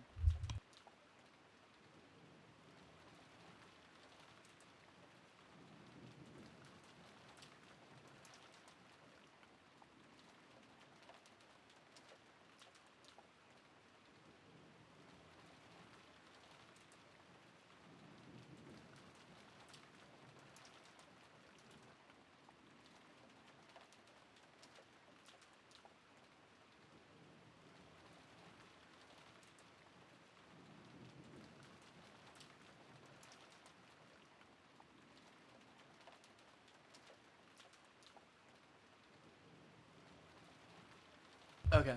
God, I really like Cheez-Its right now. Okay. After that, we ate breakfast. We ate the breakfast Kumasawa-san had made, which felt dry and tasteless. Of course, this was right after something like that had happened. No one felt particularly hungry. However, we understood logically that not eating would weaken our bodies. It would also be rude to Kumasawa-san, who had made the breakfast. Kumasawa-san had taken some unusual Western vegetables, ones that Goda-san had probably ordered for his ultra-elaborate meals, and cooked them in a Japanese style, which made them turn an unpleasant color. What are they eating? As to what Goda-san had been planning to cook with those ingredients, right then I couldn't even imagine it. If I did think about it, I'd be reminded of the way Goda-san died, and a sour taste would fill the inside of my mouth. Everyone pretended to eat for the time being, but of course, no one made much progress. Then we began pooling our knowledge of our current situation. First off, 6 people, which included Uncle Kraus, my dad, Kairi-san, Aunt Rosa, Goda-san, and Shannon-chan, had been found in the Rose Garden storehouse as brutally mutilated corpses. And yet, we still couldn't contact the police, since both the phones and the radio were unusable. So until the typhoon passed, there was nothing we could do. Furthermore, grandfather, who we might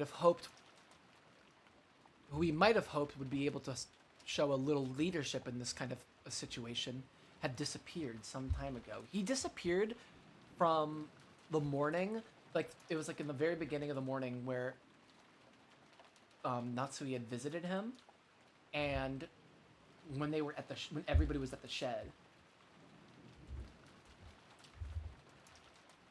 So I find it hard to believe that they could even notice he had left, unless he went out the window.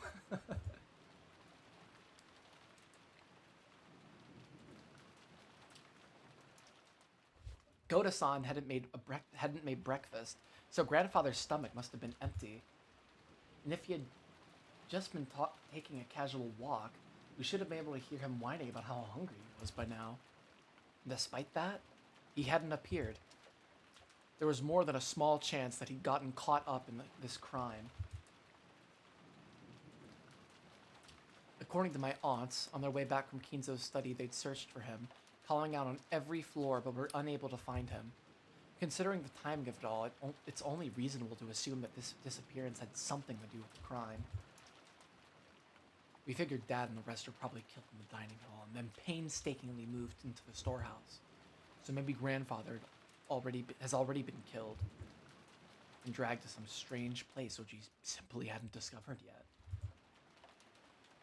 No one actually said it out loud, but this theory seemed extremely convincing.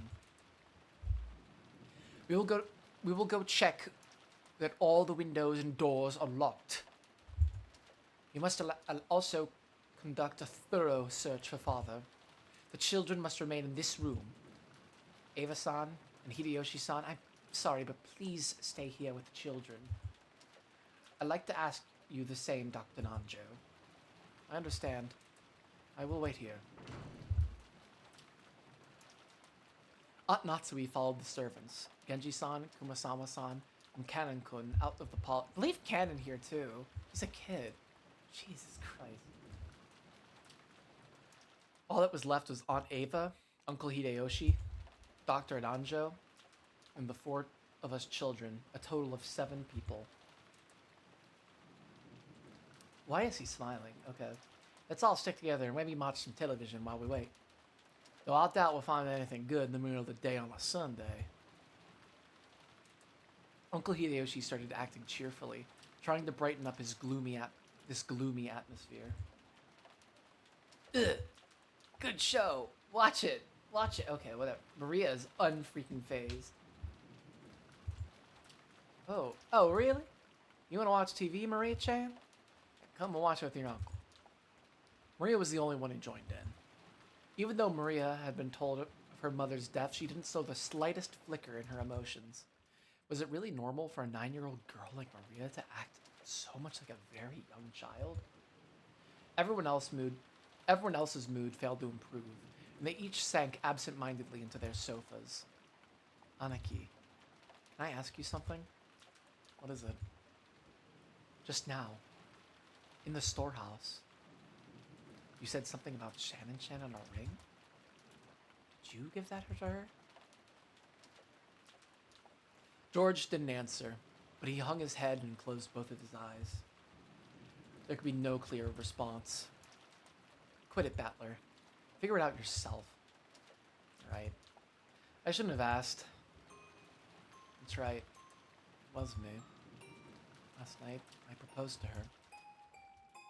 Oh, I'm getting shivers. That was when I gave her the ring. I told her about tomorrow. She should put it on whatever finger she wanted. That's her answer. Wait, I forget. What did he say? Did he say put it on the left, like put it on the left if you say yes? Oh wait, no, putting it on her hand was the answer itself. Okay, I think I just got that a little confused.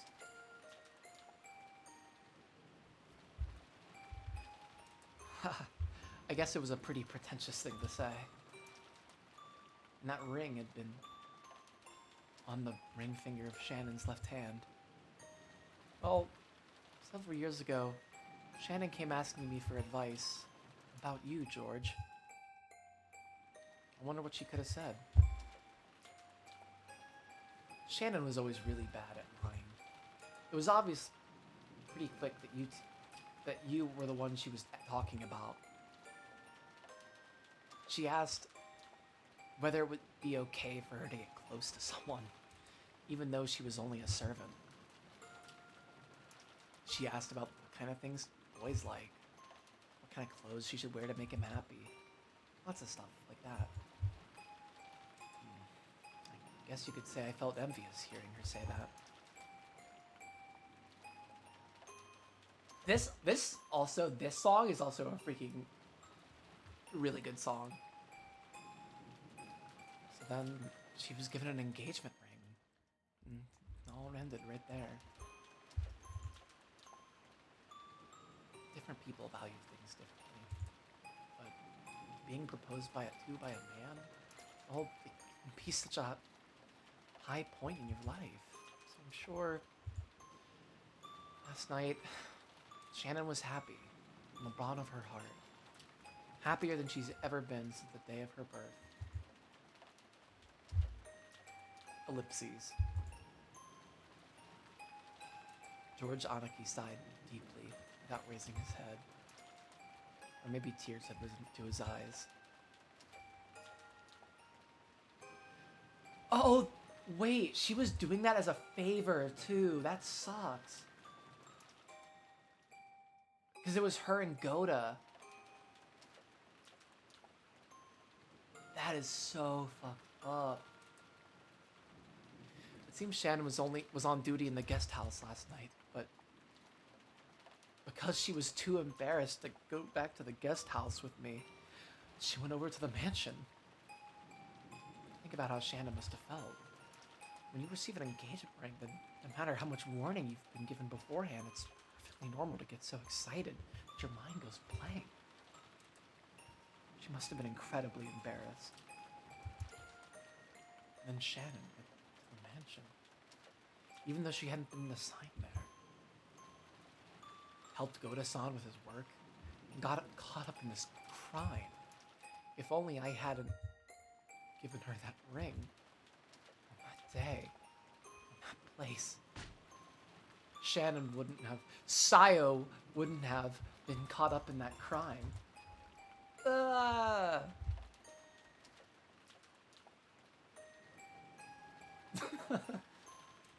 Anaki. That's the one place where you were wrong. It's definitely wrong. It's not your fault, George. So don't cry anymore. Ugh.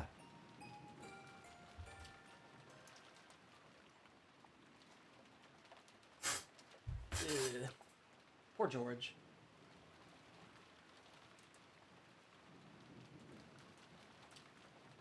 Umineko has 200 songs in its score? That's nuts. We'd love to see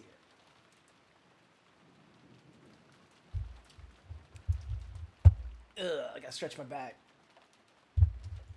Battler-kun, let's leave him be. After Aunt Ava said that, I stopped talking to him. Misplaced words of comfort might actually do more harm than good. Jessica sat down next to Anaki and wrapped. Reading is hard. Jessica sat down next to Anaki and put an arm around him. Maybe only Jessica, who had known about Anaki and Shannon's love since the beginning, and who had even discussed that relationship with Shannon, could comfort Anaki now. I went to Aunt Ava and sat down on the opposite sofa. Battler-kun, you really are strong. It looks like you've kept a good hold on yourself. Well, look, the Depth of the love becomes the depth of the wound, right? After all, it's not like that old bastard died had anything to do with me. It's not like how that old bastard died had anything to do with me. I feel bad about Kairi-san, but, well, she wasn't actually my parent. My. If that's so, you certainly were crying a lot back then. Well, I did think at least that much crying was due gratitude to my parent who raised me. That speed of changeover and that dry tone mustn't have come from Rudolph. It's probably from a kid who's lost a freaking parent before. I don't know. That kid would always get violently happy, sad, and angry. Yeah, this game is just getting better. It's freaking absolutely Kino tonight. I'm gonna be hanging out with my friends tomorrow night, so I'm not sure if I'm gonna have time to stream this. I might try to stream it earlier, like maybe do like maybe like 4 to 8 or something. But I don't know. I have like stuff I'm doing tomorrow, so we'll see. I might go extra. I was thinking about doing a shorter stream tonight, but I might go longer because of that. And then I'm gonna be busy Saturday too. That kid who always gets violently happy, sad, and angry, but he'd always regain his cool immediately afterwards. It's nothing like that. I haven't really been able to get over the shock yet. I think the only difference between me and everyone else is the kinds of emotions that it stirred in me. What do you mean? I've been acting much calmer than George and Jessica. Oh, this is like a detective-ass song. That wasn't because my sadness was less intense, or had actually recovered. My sadness was simply getting replaced gradually with a different emotion. Rather than sad, I'd say I'm more pissed off. What bastard did this? And where? Dude, friggin' Harry Dubois time. He needs skill checks right now.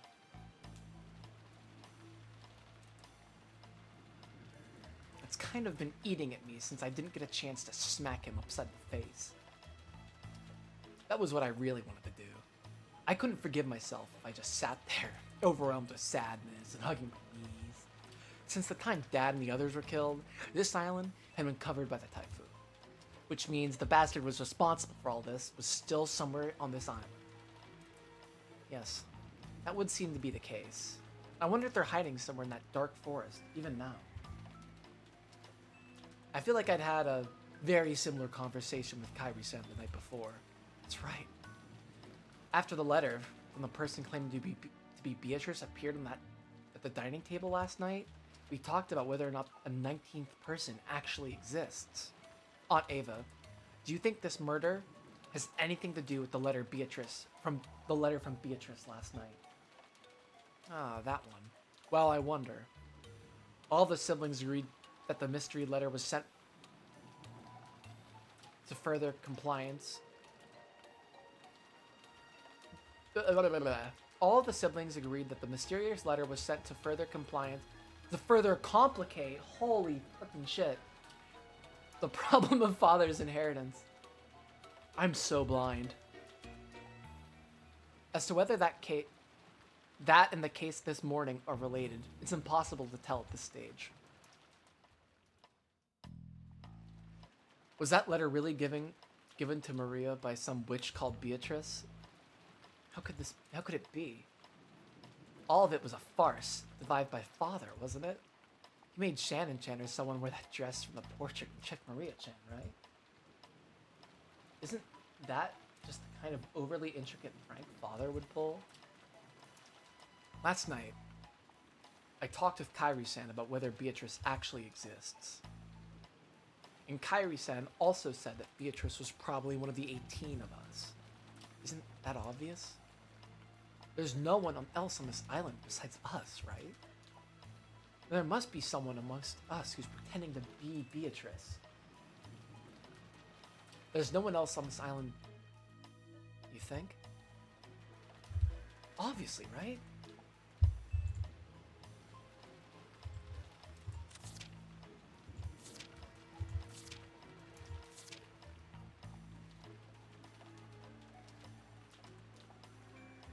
Those who remain shall tear the two apart.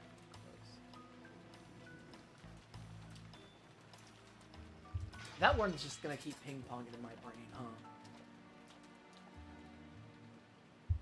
Are you saying that there could be someone else here other than us? No one is on this island except us. There are only 18 people. The one pretending to be Beatrice has to be one of those 18.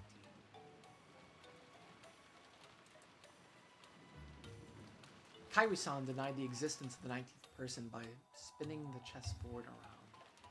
Even though Aunt Ava hadn't constructed an argument that complicated, her opinion at least was the same. Except if that's the case, our situation starts to look very ugly. At the time of Beatrice's letter, the whole thing could be passed off as a prank set up by someone or another. However, if we're assuming that there's no 19th person, we can't ignore this anymore. In other words, if there is no 19th person, then the culprit who killed Dad and the others is also one of the 18, right? So, in other words, the person who killed them is one of the people inside this very mansion right now. Dun dun dun. Ellipses. Aunt Ava smiled meaningfully.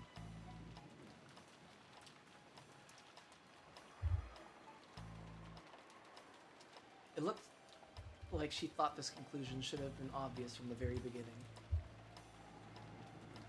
The culprit carried the bodies of those 6 into the storehouse. But even that was an impressive feat, don't you think? Yeah. That shutter is always closed and locked, right? In other words, in order to carry them into the storehouse, the culprit would need to unlock the shutter. Understand? Is it possible the shutter was left open by mistake that day? The servant said it's always kept locked. In other words, unless the culprit took the keys from the servant room, there's no way they could have opened the storehouse.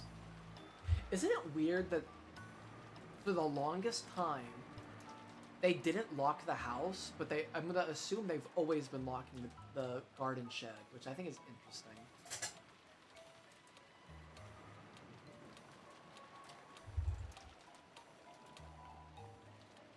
I wonder if the key in the servant room was the only one. Genji said that was the case, which means the culprit knew whether that single key was kept and took it. Just now, I watched when Kenneth returned the key to the service room. That wall was packed with keys, and I don't think a novice would know where or what those keys went to. I think I am going to end a little early today. I need to get some good sleep. I'm not going to end yet, but once this has a good end, I'm going to stop.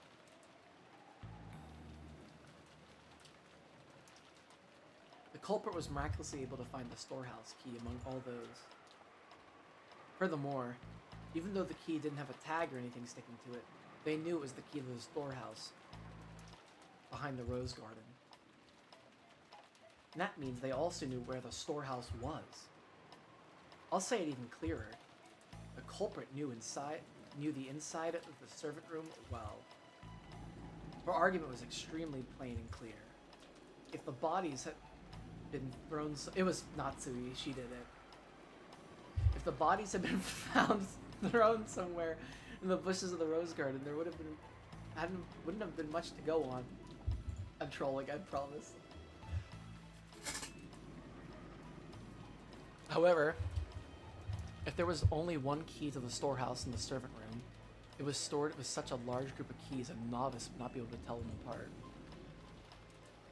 This means the culprit was someone who went into the servant room a lot and was familiar with the location of the keys. The family members didn't normally go into the servant room, which meant that one of the servants is the culprit. I'm sorry, but even I can't tell you any more than that. However, I'll tell you one thing. It's that look at that. That is spooky.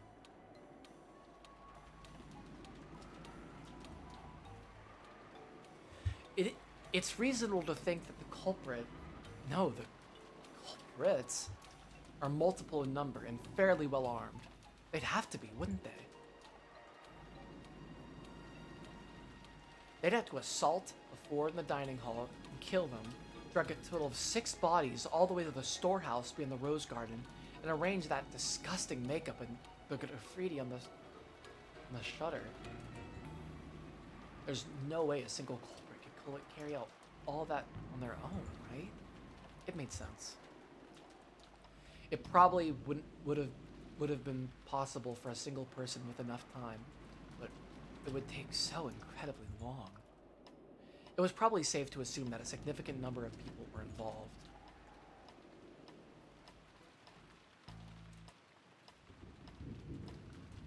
Phew. What you're saying is that maybe all the servants were in cahoots. Please keep it quiet, okay? It wouldn't be right to voice mere speculation like this. And if it really is true, what would you do next? They might not let us leave here alive. This is an opponent who had no trouble killing Nissan and the 3 others. Right now, I wouldn't even be able to sleep if this shit happened. Freaking eyes wide open. You need to get a gun, too.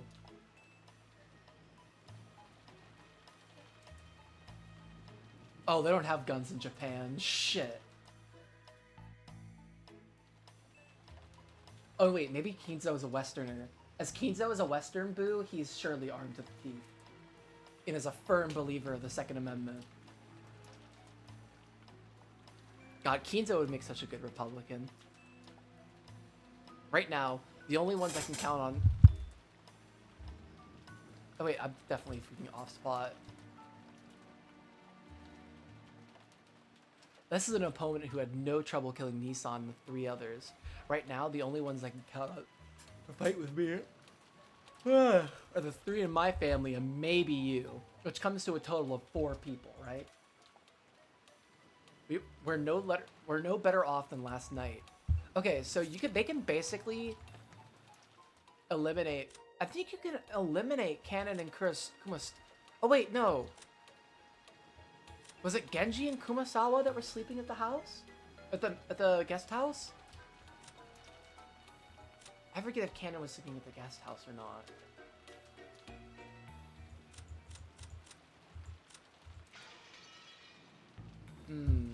What a mystery.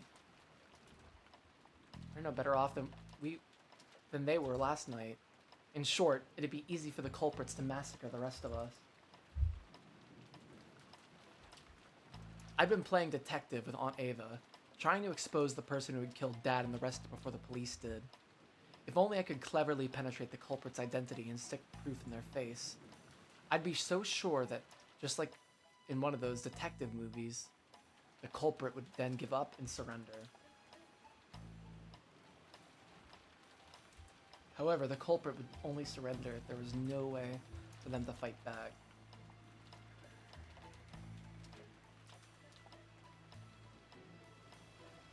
The culprits behind the crime on this island were far from helpless. They might even be able to massacre all the remaining people here. Don't 5 more people have to be sacrificed? No. Wait.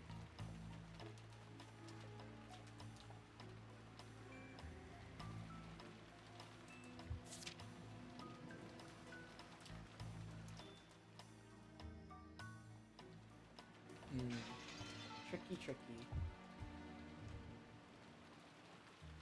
And on top of that, this island was like a giant closed room, cut off from the outside world by the typhoon. So they had a full day, until tomorrow, to kill, scheme, and camouflage themselves. In short, it wasn't a safe atmosphere where we could get very far by playing detective. I don't know, I think Columbo would freaking kick this shit's ass. To the contrary, we were at a stage where we had to be scared stiff, since playing detective might displease the culprits, and cause them to commit another mass murder. Well, it is just a possibility, right? But I can't bring myself to trust the servants yet. And that doesn't mean I only suspect them. Don't you think there might be some mastermind behind all this? A mastermind? Why do you say that? It's just a feeling. I think about the world. I think about what the word servant literally means. Oh, I think this is a translation thing. I think this is the direct translation of servant into Japanese. Okay. It means someone who serves as someone else's arms and legs, right? It was a bunch of Shiramiya family members who got killed. So naturally, there must be someone involved who stands to gain from that result. This also was plain and clear. The Ashiramiya family had been right in the middle of discussions about how to distribute the inheritance when grandfather died. If this case followed the form of any classic mystery novel, the crime was definitely caused by someone with ties to the Ashiramiya family and was involved in the inheritance problem. Aunt Ava had probably read a few books in that genre herself, and her argument may have had a few blind assumptions in it, but it was a standard conclusion that anyone might have reached. I think most people would end up suspecting the servants, even if they used different reasoning to get there. Especially the story about the key to the shutter. That made it very easy to suspect one of the servants was involved. And that's why I don't like it. What do you mean you don't like it? Nah, just talking to myself. I tried to dodge her question by joking, but I couldn't erase the sense of unease welling up inside of me. After all, her conclusion was such an easy one to reach. A conclusion that anyone could reach. And I just couldn't be satisfied with that. If I tried spinning the chessboard around like I'd learned from Kairi-san, this was exactly why a servant couldn't possibly be the culprit. If the servants really were the culprits, they wouldn't have hid the bodies in a place connected to themselves. Why on earth would they use the Rose Garden shed if they were the ones in charge of the keys that could unlock it? The police would probably immediately pursue whoever had been in control of the key.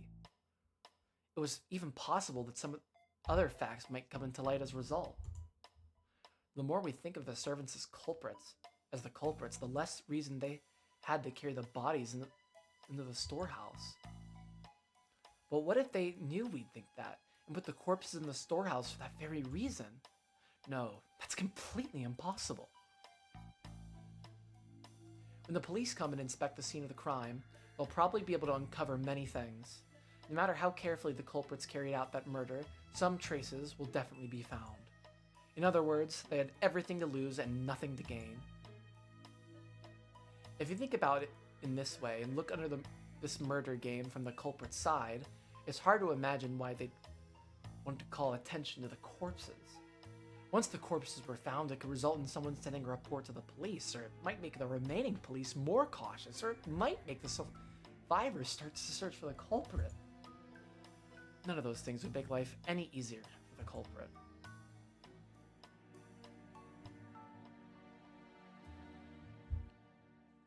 It's just like the words of the main character's mother in a novel I read recently. Higurashi no naku koro ni... Hold up. Higurashi no naku koro ni...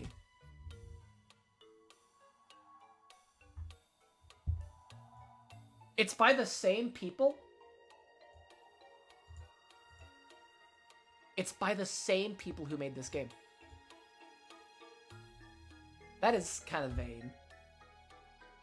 That's a little vain. Self-referencing your own work? Really, dog?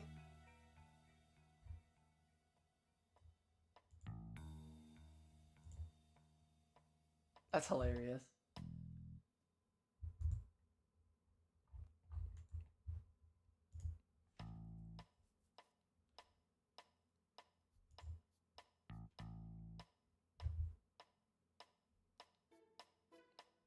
Every story needs to have a beginning, a middle, and an end. Eliminating that beginning is essential for the perfect crime. Right now, we don't know where grandfather is. We don't know if he's already become a victim or if he's one of the culprits. But this state of confusion must be beneficial to the killer.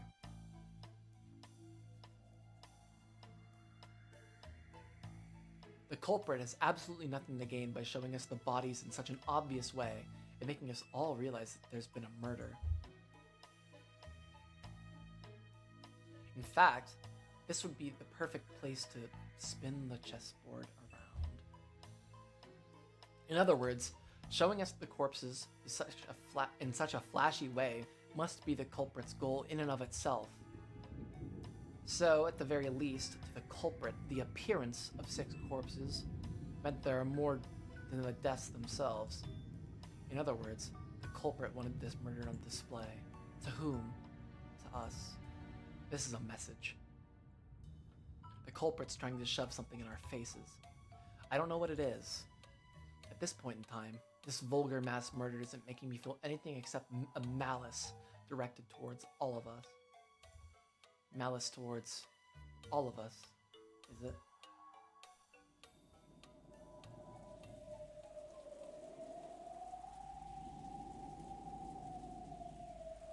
Each one of the survivors has some kind of connection to one of the 6 victims. Uncle Krause's death brought Jessica the grief of losing a family member. Oh.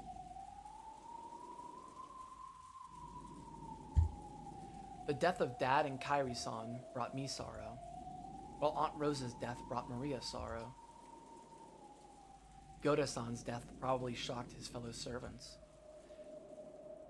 And Shannon-chan's death brought grief to both George-kun, who had proposed to her, and Kanin-kun, who had loved her like an older sister.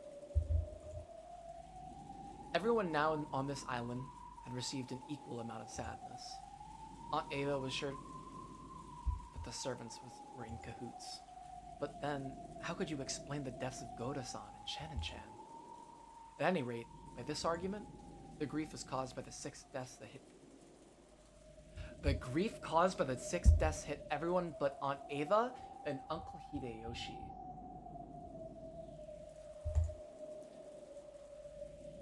Aunt Ava, who had directed suspicion at the servants, had acted as though she herself was beyond suspicion.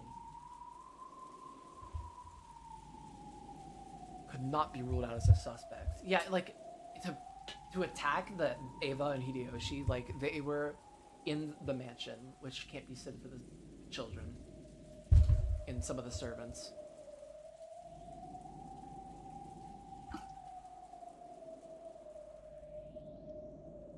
And like, you could argue that the reason why they did it was to cut as many people out of the inheritance as possible.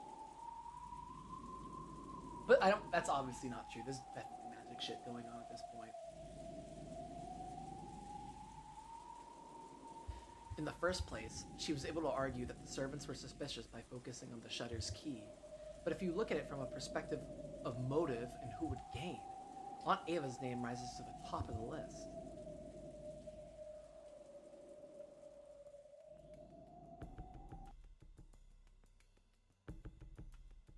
I know what you're thinking, Battler-kun. Huh? Oh no. Please don't tell everybody. But my head so full of obscene stuff. I'm the one who's going to gain the most from these murders. Since I'm going to be suspected anyway, I might as well get it out in the open. I tried to dodge the issue by joking around, but apparently it didn't work. The inheritance will be divided into as many parts as there are siblings. But right now, I'm the only one of 4 left. All the assets of it. Oh, what? It's skipped. Wait. The assets are gonna skip? Or no, the title of head family is gonna skip Jessica and go to Ava? Huh.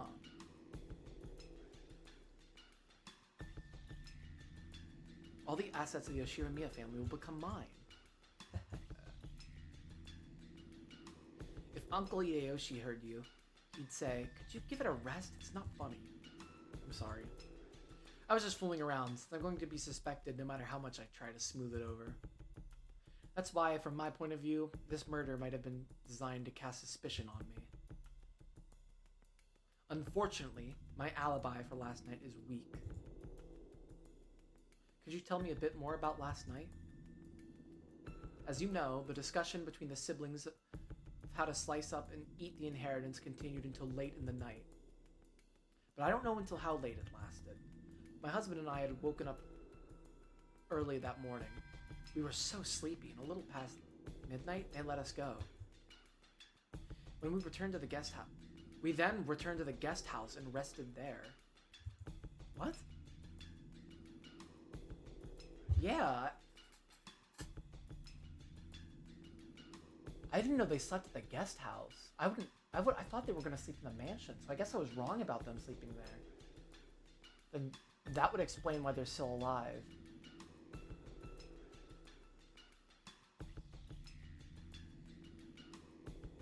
So everyone that was in the mansion died. Except Nanjo. Was Nanjo sleeping in the guest house?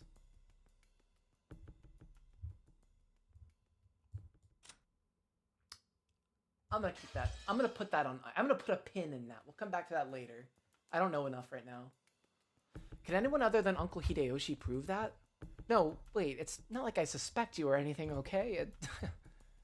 Oh, are you sure about that? I don't know if it counts as proof, but when we returned to this guest house, we were greeted by Genji-san, who asked if we needed a towel. I think that should be enough to prove we returned to the guest house a little after midnight. And it's clear the murder happened sometime. Well, Nanjo said that the bodies looked like they had been in rigor mortis for about 6 hours. Which meant, and he said that at about 7 o'clock. So that goes to say that the murders happened around 1 o'clock, which is an hour after they left. I think that should be enough to prove that we returned to the guest house a little after midnight. Though, if my theory was correct, the servants would all be in cahoots, and wouldn't actually make for much of an alibi. Hey, you've got a point there. Guess that means I'm playing detective with the real culprit now, huh? However, let me say that for my honor's sake, if I was after the inheritance, I'd never commit such a bizarre set of murders.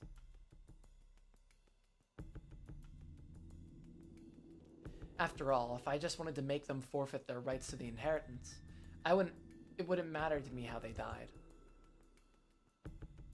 It'd be much smarter of me to make their deaths look like accidents.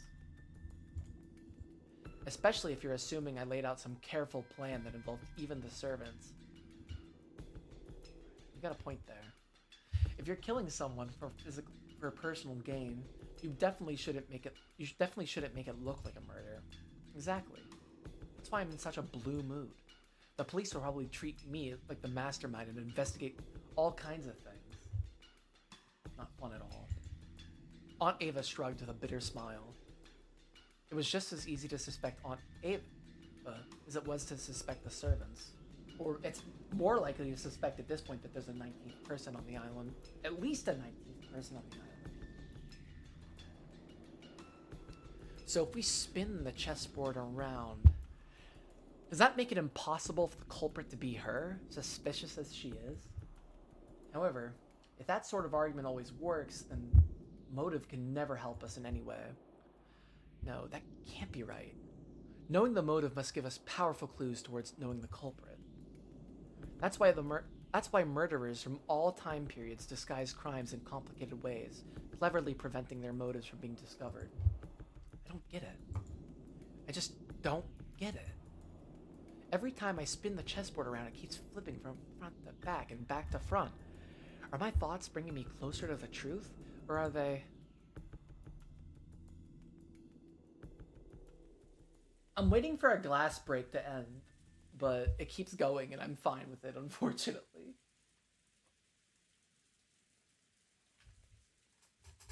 Aunt Ava didn't want to talk any more than that, so I folded my arms and headed to the window to cool my head a little. As I looked over the parlor, I saw George and the others gathered, talking. It looked like they were talking about the magic circle that had been painted onto the shutter. As Uncle Hideyoshi thought back to the time, back to that time, he started drawing the shape in the margins of Maria's notebook. I see. Since Maria was second only to grandfather in knowledge of the occult, she might understand what it meant. I think it was probably something like that. There was a mark that looked like a variation of a cross. And then surrounding the circle, all around the perimeter were these closely packed strange letters on all four sides of the cross. In the four corners, there was something written. It didn't look like the alphabet, or something like that. It was what they call ancient characters. And around the top of the circumstance, there was a small mark. 5 small circles, arranged in a plus sign. Wait. I hope they add the design of the... I'd like to have that as a tip.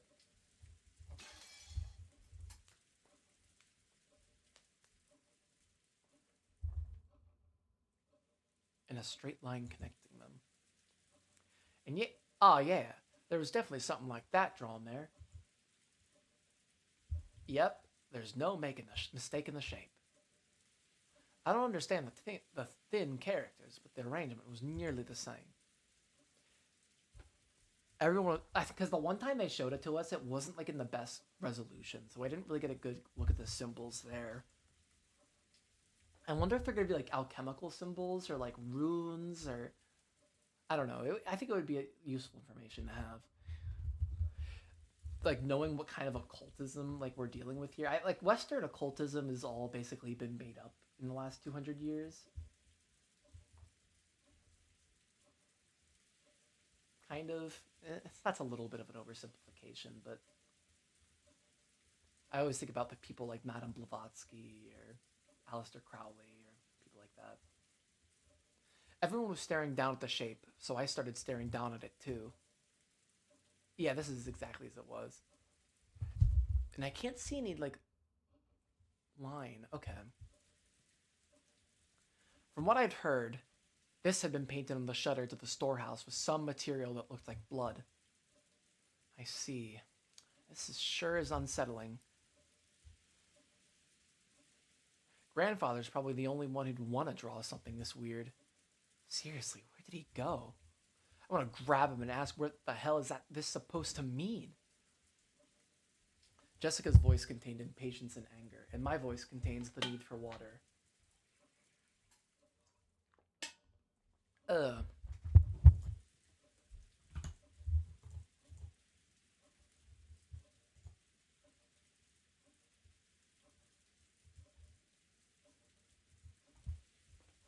She hadn't gone so far as to say grandfather was the culprit, but she seemed sure that grandfather knew something about the culprit's background. Of course, if you were searching for a link connecting the Ashiramiya family to the cult, 10 out of 10 people would think grandfather. Also, to a person who knew nothing of the occult, this strange mark would have no meaning, which meant that this might have been something addressed to grandfather. That's right. And the person the crime was shown to, the survivors, so they'd find this. In that case, where had grandfather, the essential recipient of this message, disappeared off to? It's very possible he's currently there at the shed. Does this shape ring any bells? Ellipses. Ugh. Maria looked at the shape with a serious face. Maybe she was enthusiastic because this was her area of expertise. However, her appearance was that of someone separated from the events at hand. As though this thing hadn't been drawn on the shutter closed around her mother's corpse. A Teutonic cross? She thinks it's a Teutonic cross. My first impression was that the design resembled a German cross, which I would call a Teutonic cross because it was used by the Teutonic Order.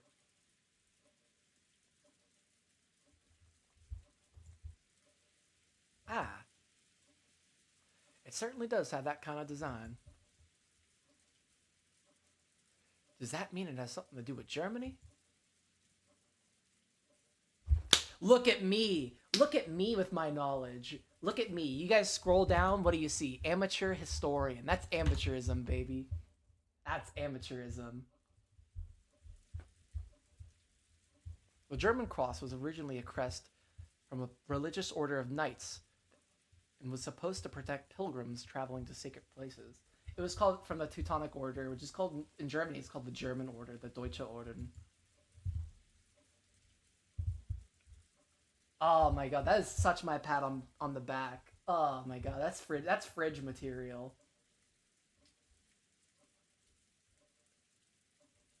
Fridge material. I'm cracking the case.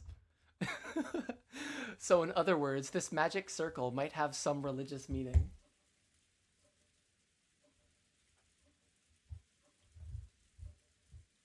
This is starting to sound like gibberish. When I looked over at all of them, preparing to jump into the discussion, something shocked me. Maria was smiling, an eerie and incomprehensible expression on her face. It was almost as if she was making fun of everyone's ignorance. It was an expression I wouldn't have dreamed to find on Maria's face. And she laughed.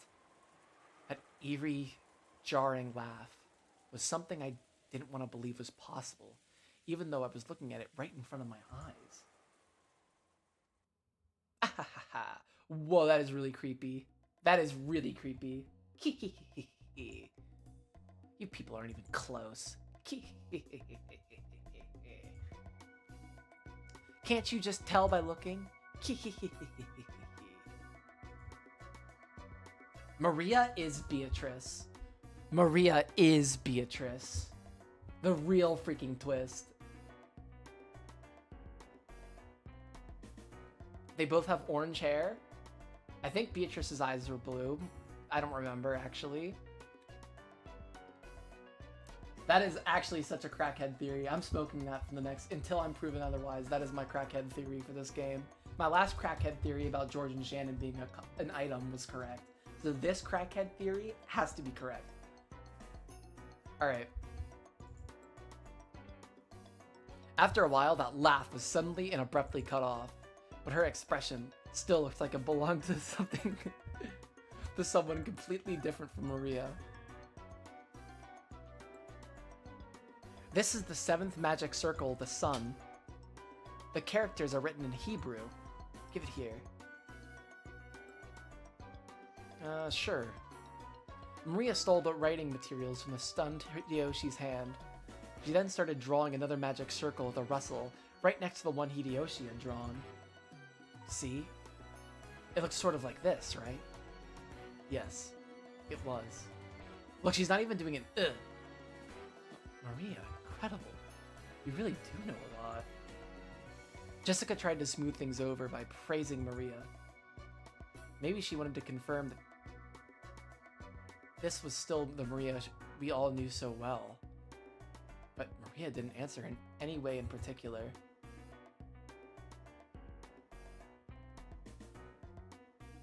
Maria began swiftly writing unfamiliar characters in the corners of the shape. When Uncle Hideyoshi and Dr. Nanjo saw them, their eyes immediately began to open wide. Written on the top and bottom, and left and right, are the names of the angels who preside over wind, fire, earth, and water. Oh, I get to look at it. 7th magic circle of the sun.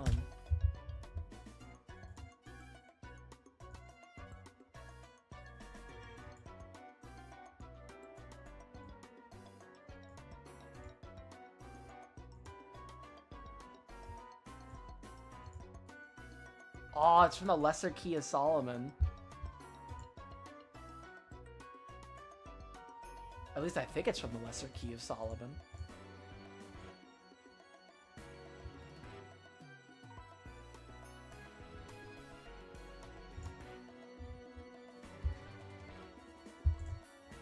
Hassan Adal, Forlach, and Taliahad.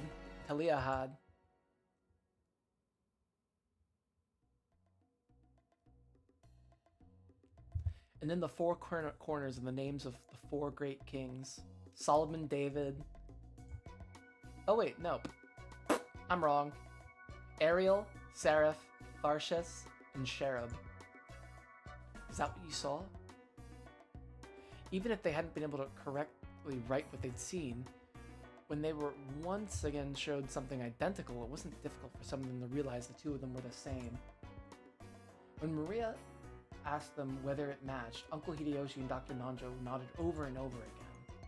There's no mistake. That's it. I'm sure there were characters that looked like that. How were you able to write something like that? There were also characters written around the circumference. I know. Like this, right? Maria is like locked the fuck in. No, She's just freaking absolutely standing on business. Maria quickly began to surround the circumference with more Hebrew writing. It's from the Psalms of the Old Testament, the 16th and 17th verses of the 116th Psalm. You must have at least read the Bible, right? Oh my god. My special interest queen. Acting as though knowing this was the only common sense, Maria laughed. For a while, everyone, including me, was at a loss for words. A little later, George returned to his senses and slowly managed to speak. That's incredible. I'm surprised. So what meaning does this magic circle have? It's a magic circle to borrow the power of the sun.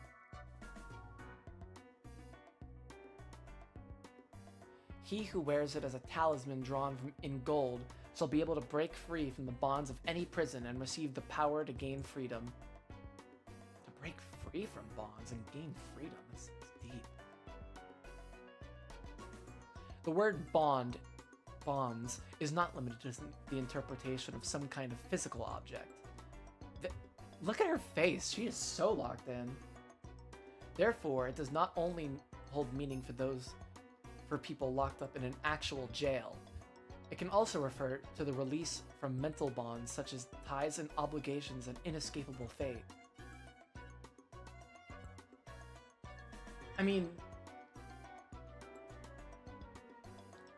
this kind of points to it being more likely that it was Kinzo. Because you could argue that Kinzo was somebody that was, like, bound by obligation and fate. Ties of obligation and inescapable fate, you say? That's also pretty deep. But I really don't understand.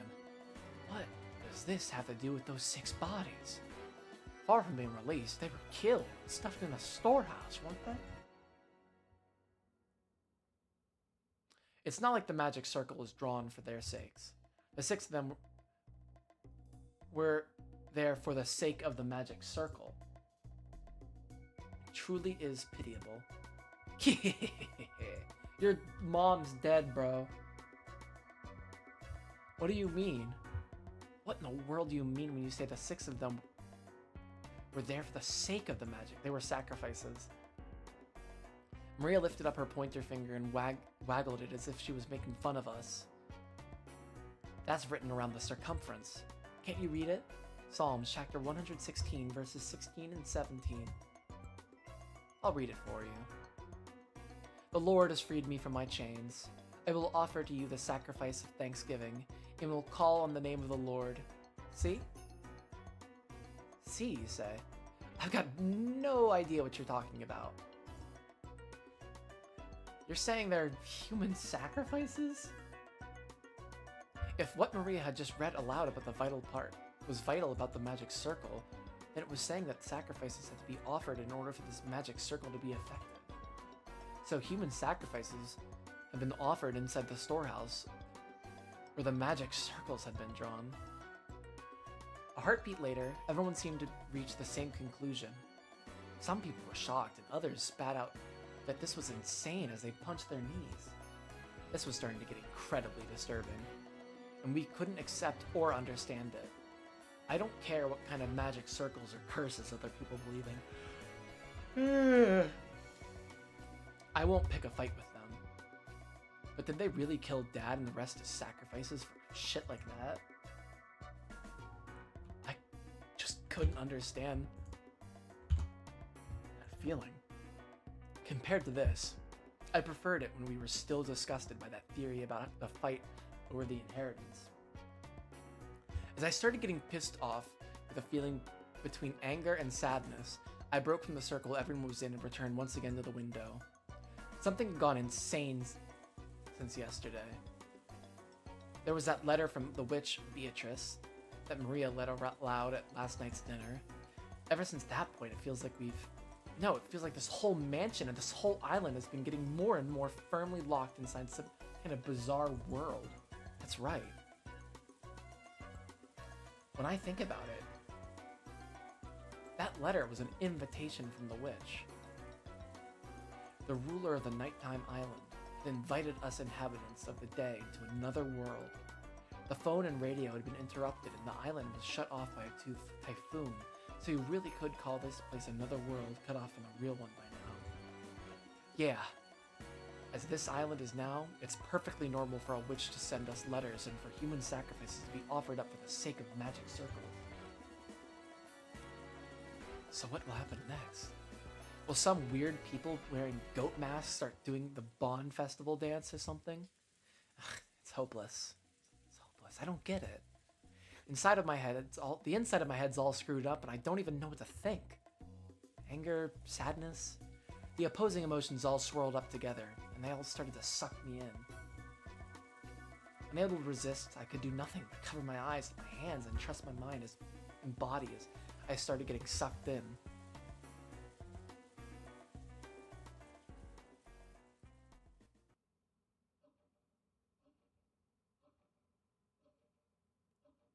As I started losing heart, I began to recall a memory from when I was small.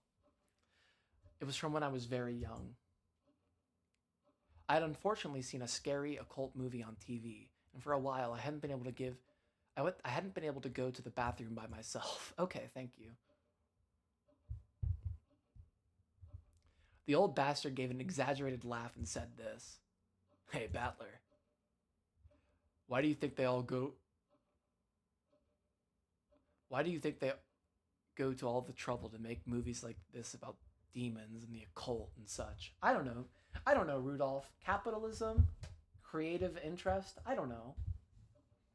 It's because they don't exist. Something that ridiculous can't be found anywhere on the planet. Because they don't exist, people want to see them and go to a lot of effort of making them.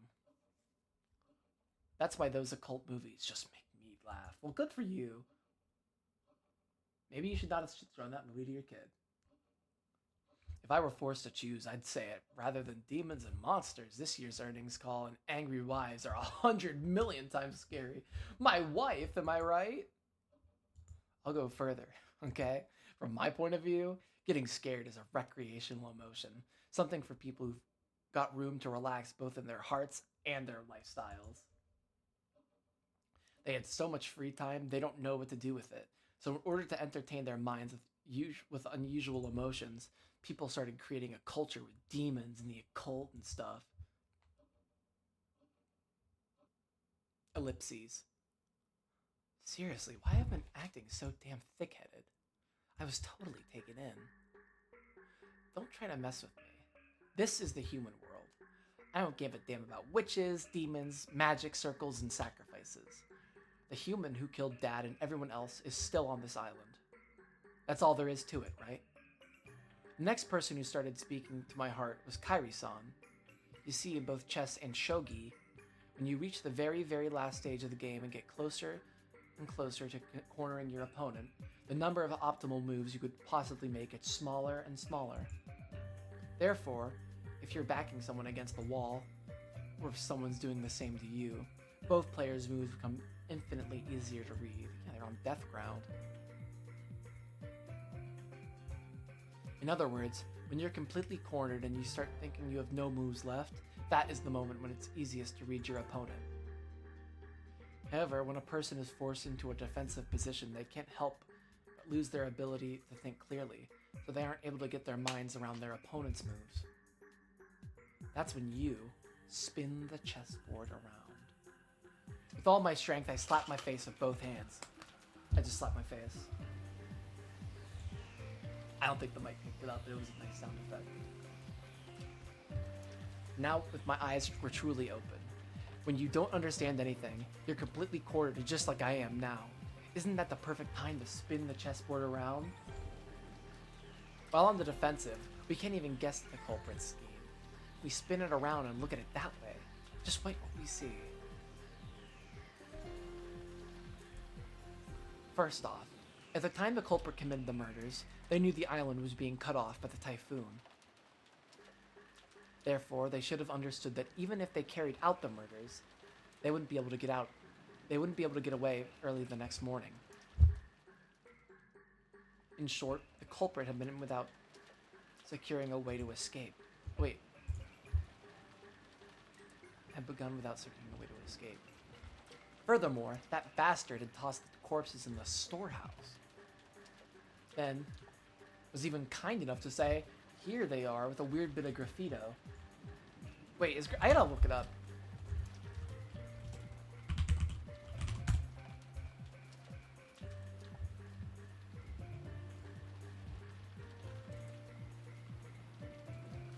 Yeah, okay, graffito is the singular. I am actually nerding this.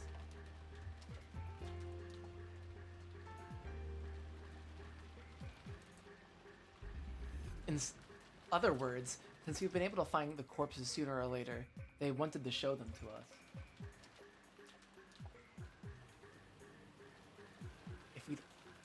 If we'd all been dim and hadn't noticed the storage shed, the culprit's goal would not have been achieved, would it? Why aren't they thinking about this whole prophecy thing? If you think about it this way, that bastard of a culprit, since this morning, they must have been watching our every move with bated breath.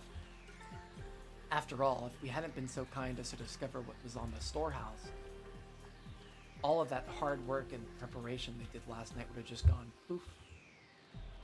What did the culprit make us feel by showing us the corpses in the storehouse? All 6 of the bodies had their faces noticeably destroyed. Was it a grudge? A warning? The defacement of their bodies had occurred after death, so it hadn't been the means by which the culprit had killed. I don't think Nanjo even determined the cause of death, which is a little suspicious, by the way. It didn't mean anything to those who had been killed. It did have meaning to those who found the bodies. The culprit wanted to make it appear they had been killed so brutally. Ha! After thinking this way, I really wanted to tell that bastard to stop taking me so lightly. Who'd just dance to that tune? If you're told, please be scared, can you really just say, really? Sure thing. When someone tells the great Ushirimiya battler the entrance is right here, I'm the kind of guy who will start wanting to sneak in through the window. The next thing that had concerned me was the so-called magic circle on the shutter. As Maria, who had shown that her knowledge of the occult rival grandfathers, had recognized that magic circle was genuine. That must have been drawn from they must have drawn that thing in pitch black darkness, taking a lot of time and holding an umbrella in one hand. Isn't that amount of hard work and perfectionism impressive? What purpose would have been worth all that effort? If we were looking for a fan of the occult in this mansion, most likely all of us would have naturally suspect Grandfather. Did they want to make us think Grandfather was involved? But if that's what they wanted, they could have just drawn any old scribble that looked like a magic circle. It wasn't like any of us amateurs would be able to tell the difference between genuine and fake. However, this magic circle was genuine, and furthermore, it had even been written in Hebrew.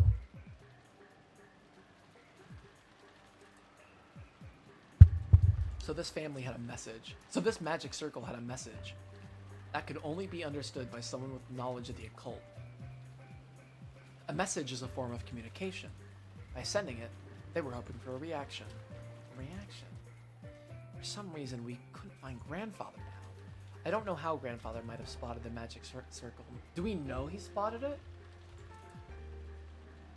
But did he choose to hide himself in reaction to that? No, was it a trap to make us suspect that Grandfather participated? You could read it either way. Damn, it's annoying. What kind of reaction was the culprit hoping to get out of us by putting on this occult show? Somehow, that felt like the culprit's weak point. The letter from Beatrice and Maria that I read aloud during last night's dinner sprang back into my mind. This freak who just asked us to enjoy a battle of wits. Isn't that interesting? This is a battle of wits between us and the witch. Will we be sucked up by her occult game first? Or will we pull off her fake skin first? It's a whole day until the typhoon passes. Why not enjoy ourselves?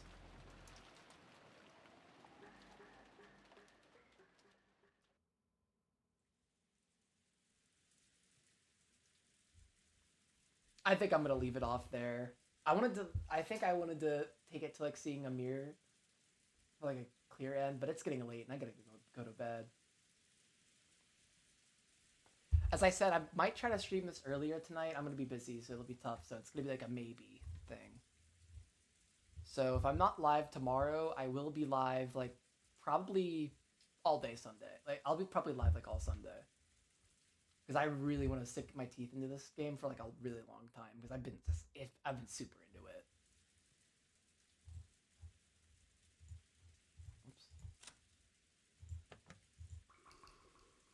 I am gonna try to look into that. What was it called? That mod you said, Kekach? I'm gonna try to look into that. But elsewise, I had a really good time. I'm really liking this game, and honestly, I'm so glad I bought it. Oh, whoops. Oh, 7th mod. Okay, thank you. Alright. Well, I'll see you guys around. Have a good one.